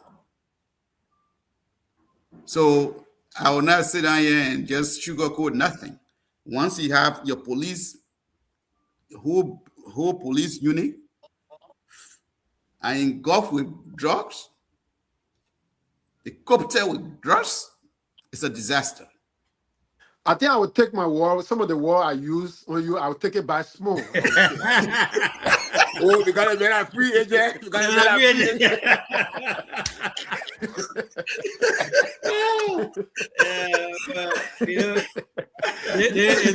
I'll take some of the word by. Yeah, Sarah will be back tomorrow. Yeah, hopefully Carrasco can join us tomorrow because if you know the men are powerless now, you're not guessing again. So that's right. I can come tomorrow. Carrasco come tomorrow. Sarah, we can talk about the politics and all that. But Chris, my man, we'll give you the last chance. If you grind again, now we gotta move. Okay, CEO, you getting me now? Yeah, go ahead. Thank you, CEO. I listened to Bibo Ato. I will start from where it ends.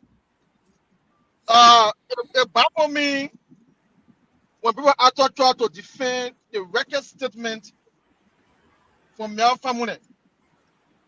So Bibo Ato want to tell us today they fired disaster in Liberia, Boeing people Hase.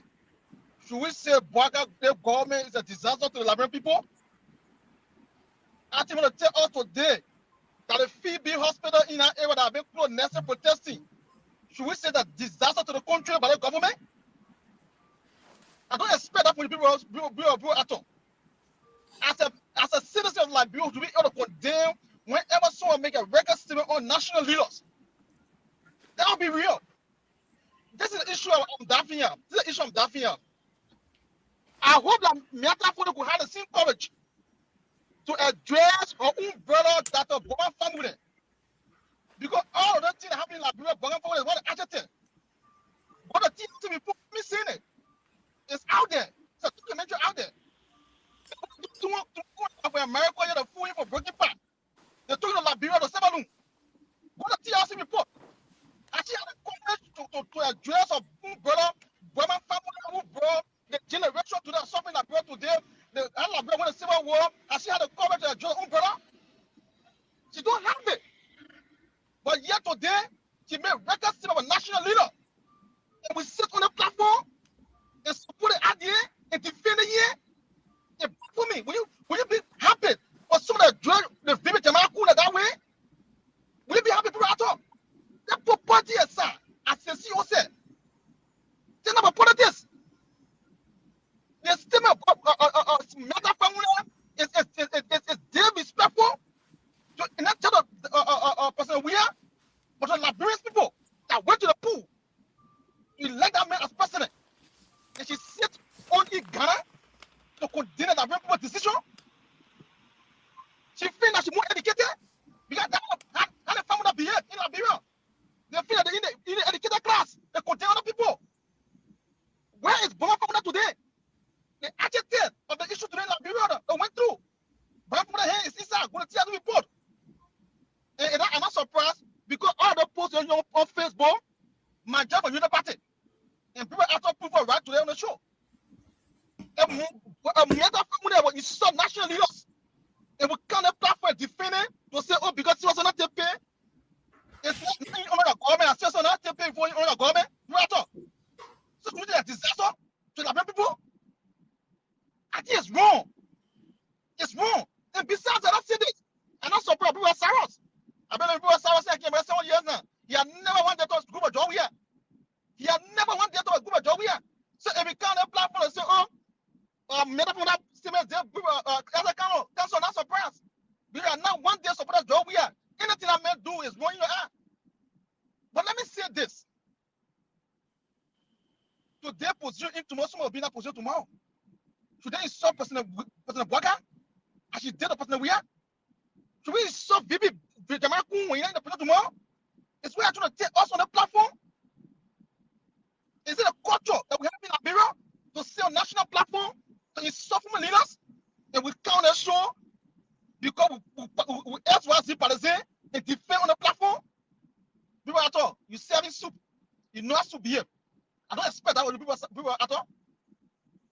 I know you to be so who says true to power.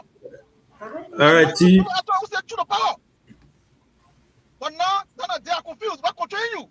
What could be that thing, people? But again, as I said, CCO, we're not surprised. I'm not with it. Me not for the who is 700,000. But person blocking in the other program, I may report here. I'm not for that today.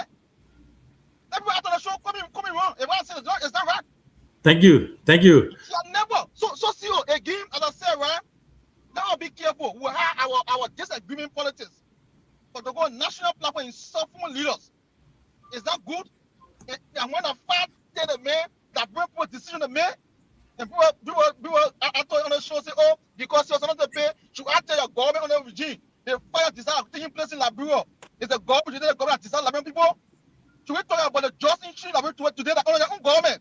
The job that going on now, we say that disaster Liberian people? We should not go that route. They condemn whenever somebody must be a national leader, former leaders, now had a better grip. I know me for your supporter. She for not the party can. She supported her to the campaign. She was in on the ring. Anything she says to them, support it. You're not condemn it. I know people are DK. DK is a man who spoke to them power. Thank you. I don't know what control you. The thing that control you. Thank you, Chief. One day you will say the truth and picking. Thank you. Thank you. Will protect you. People don't be afraid of John. They will not take from there. All right, so thank you so much, Dad. You know we can wrap it up now. We've been here for a long time. Yeah, I beg today, no closing statement. We've been here long. It's been a great show. Cyrus, you know, I will give it to Cyrus and Ato, since they are in Liberia, to give us their parting statement in 1 minute. I want to say again, welcome back to the show, Cyrus. The most adamant, panelists here. The man can go straight up. I mean, not free agent, so he can go anywhere. Otherwise, they can say in Lima, say, anywhere you fall down here, the palm, I get palm punch, you fall down there, it hurt you. When you fall down, it hurt you. So that I thought, Cyrus looking.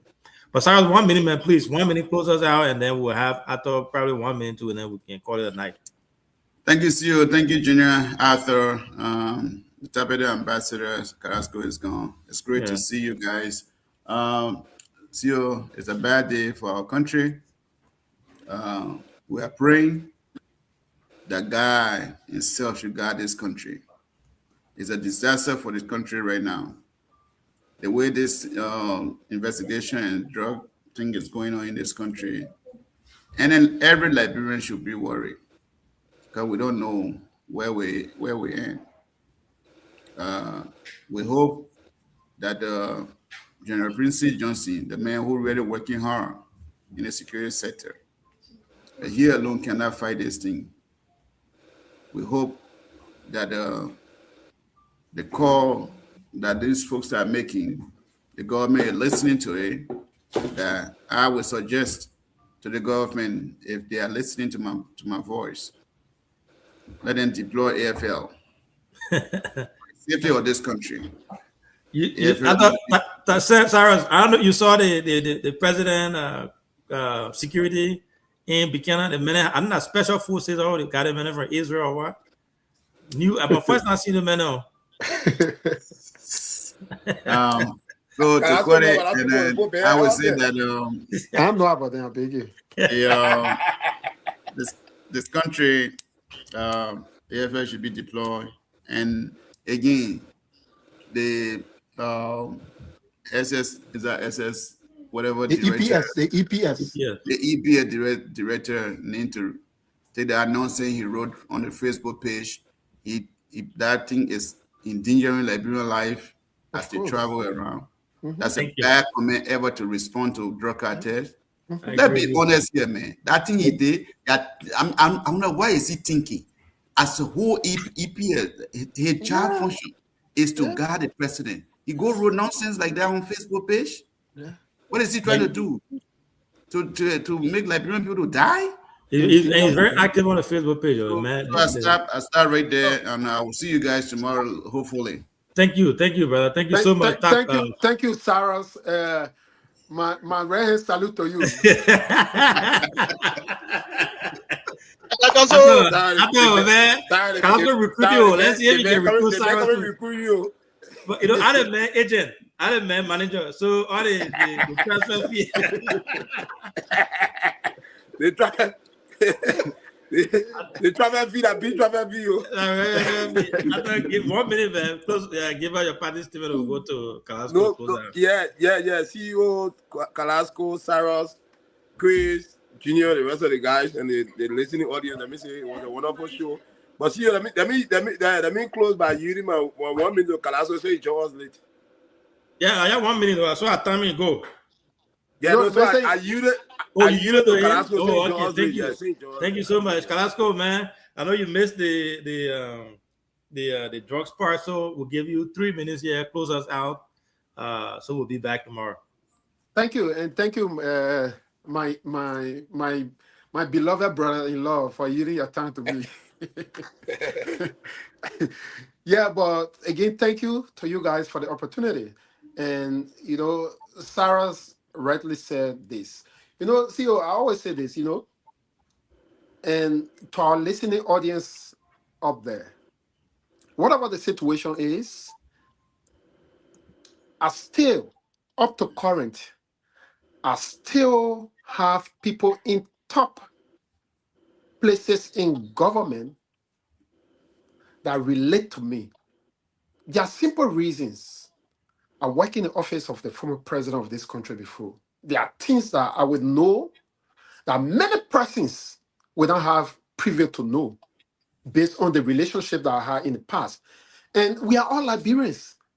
We just some kind of way got relationship. There are people in government right now who still believe in George Weah. I don't care how you look at it. You see the drug situation, Sarah, that is going on in JRO, this drug situation that is unfolding right now in our country, it is scary. I said to you right now, I just came on the show, I was on the train. And this guy, we were facing each other on the train, Sarah's. So he saw me in this Arsenal jersey. So he asked me, where are you from? I say, I'm from Africa. He said, yeah, no. I said, West Africa, Liberia. He said, oh, real Liberia? What in that the BBC article? The BBC article about the drug situation. And I say, I've been reading this article about some boss in Liberia. I said, yeah, you know, there's a drug situation in our country, and it's unfortunate that this is happening, but we are fighting to remedy the situation. I could have been on that train and be telling the man, say, yeah, the people who in the country are doing this, but they not do it. Because it is my image.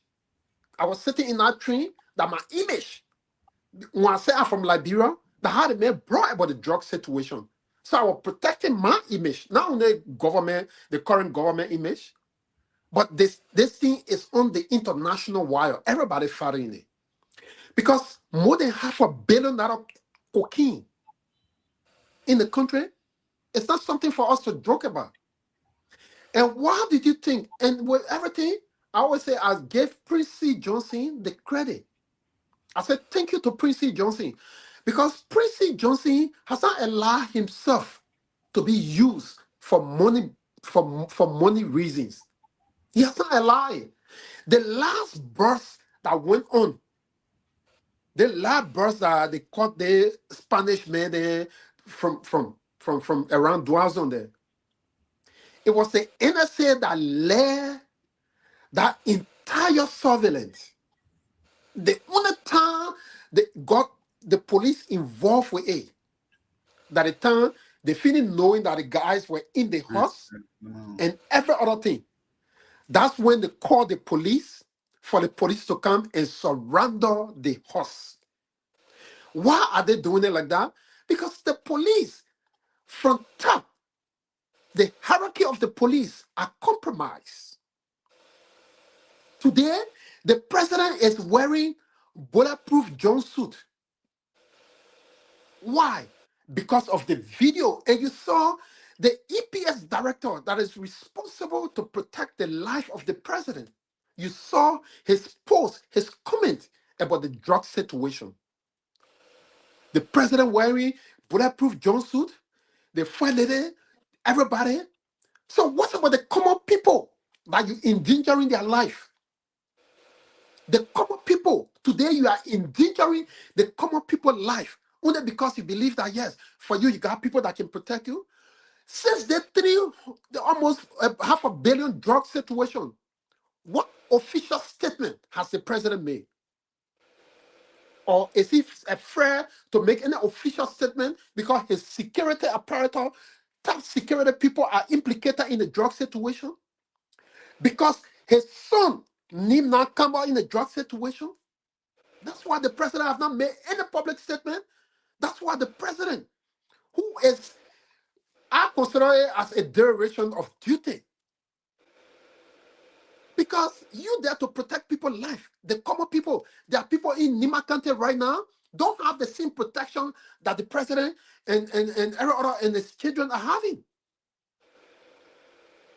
They don't have it. What statement has the president made in this almost $500 million drug situation? You see traces from top police officers that are involved into the drug situation. What official statement has this president made to bring the people, to calm the people down? You think that small thing that is happening in the country? Do you know why it takes to have more than $500 million drugs in your country? That's the one that have been discovered yet. Do you know how many of it for the president's son need to be mentioned in that kind of drug situation? And you think that is a joke? This is not politics. Other people may have the opportunity to get, they can go live like you. We can get or go and, but Liberia, that common people in Liberia can really afford to get in car to go to Guinea. And who's responsible for that protection? It's the government. If you have the government that is responsible for the safety of the common people, and that same government is compromised with the cocaine issue, is something that is concerning. We saw it in Grand Bassam. The only time I saw that level of armed people around president that doing Taylor time. Only just at that time, I saw this level of military people around a president. And this is the president that was duly elected by the people. You say, Yuma Boakai, he was elected democratically by the people. At this dying minute, for us to see that he get that plenty armed people, he wearing bulletproof jumpsuit, it is concerning. And every Liberian should speak up to this, because the threat that have been made by by that video, and that video is already being authenticated by the EPS director. Before, when it came out, people say it was AI, but look, security, the NSA, all of the staff security apparel, they got ways to detect what have they seen here that fake, or it is being detected. The video is authentic. That's why you see the EPS boss is coming up to make such a statement. And I think it is concerning. It is honestly concerning. Our people in Liberia today are sleeping with fear. You come in make now, people will be afraid to go to crowded places, because we have witnessed drug situation. The only time I have seen that level of drugs is in a Pacino movie. That's the only time. Thank you. And to see it in my own country, Liberia, like that, it is concerning. And I believe that the president needs to take further action, because there are top government officials currently that are strongly implicated. Thanks to Prince Johnson, thanks to our partners that are working in collaboration.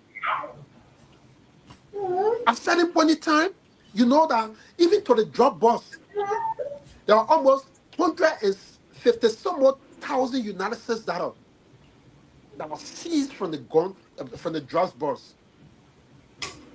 But there was this big dispute because the police only reported 17,000.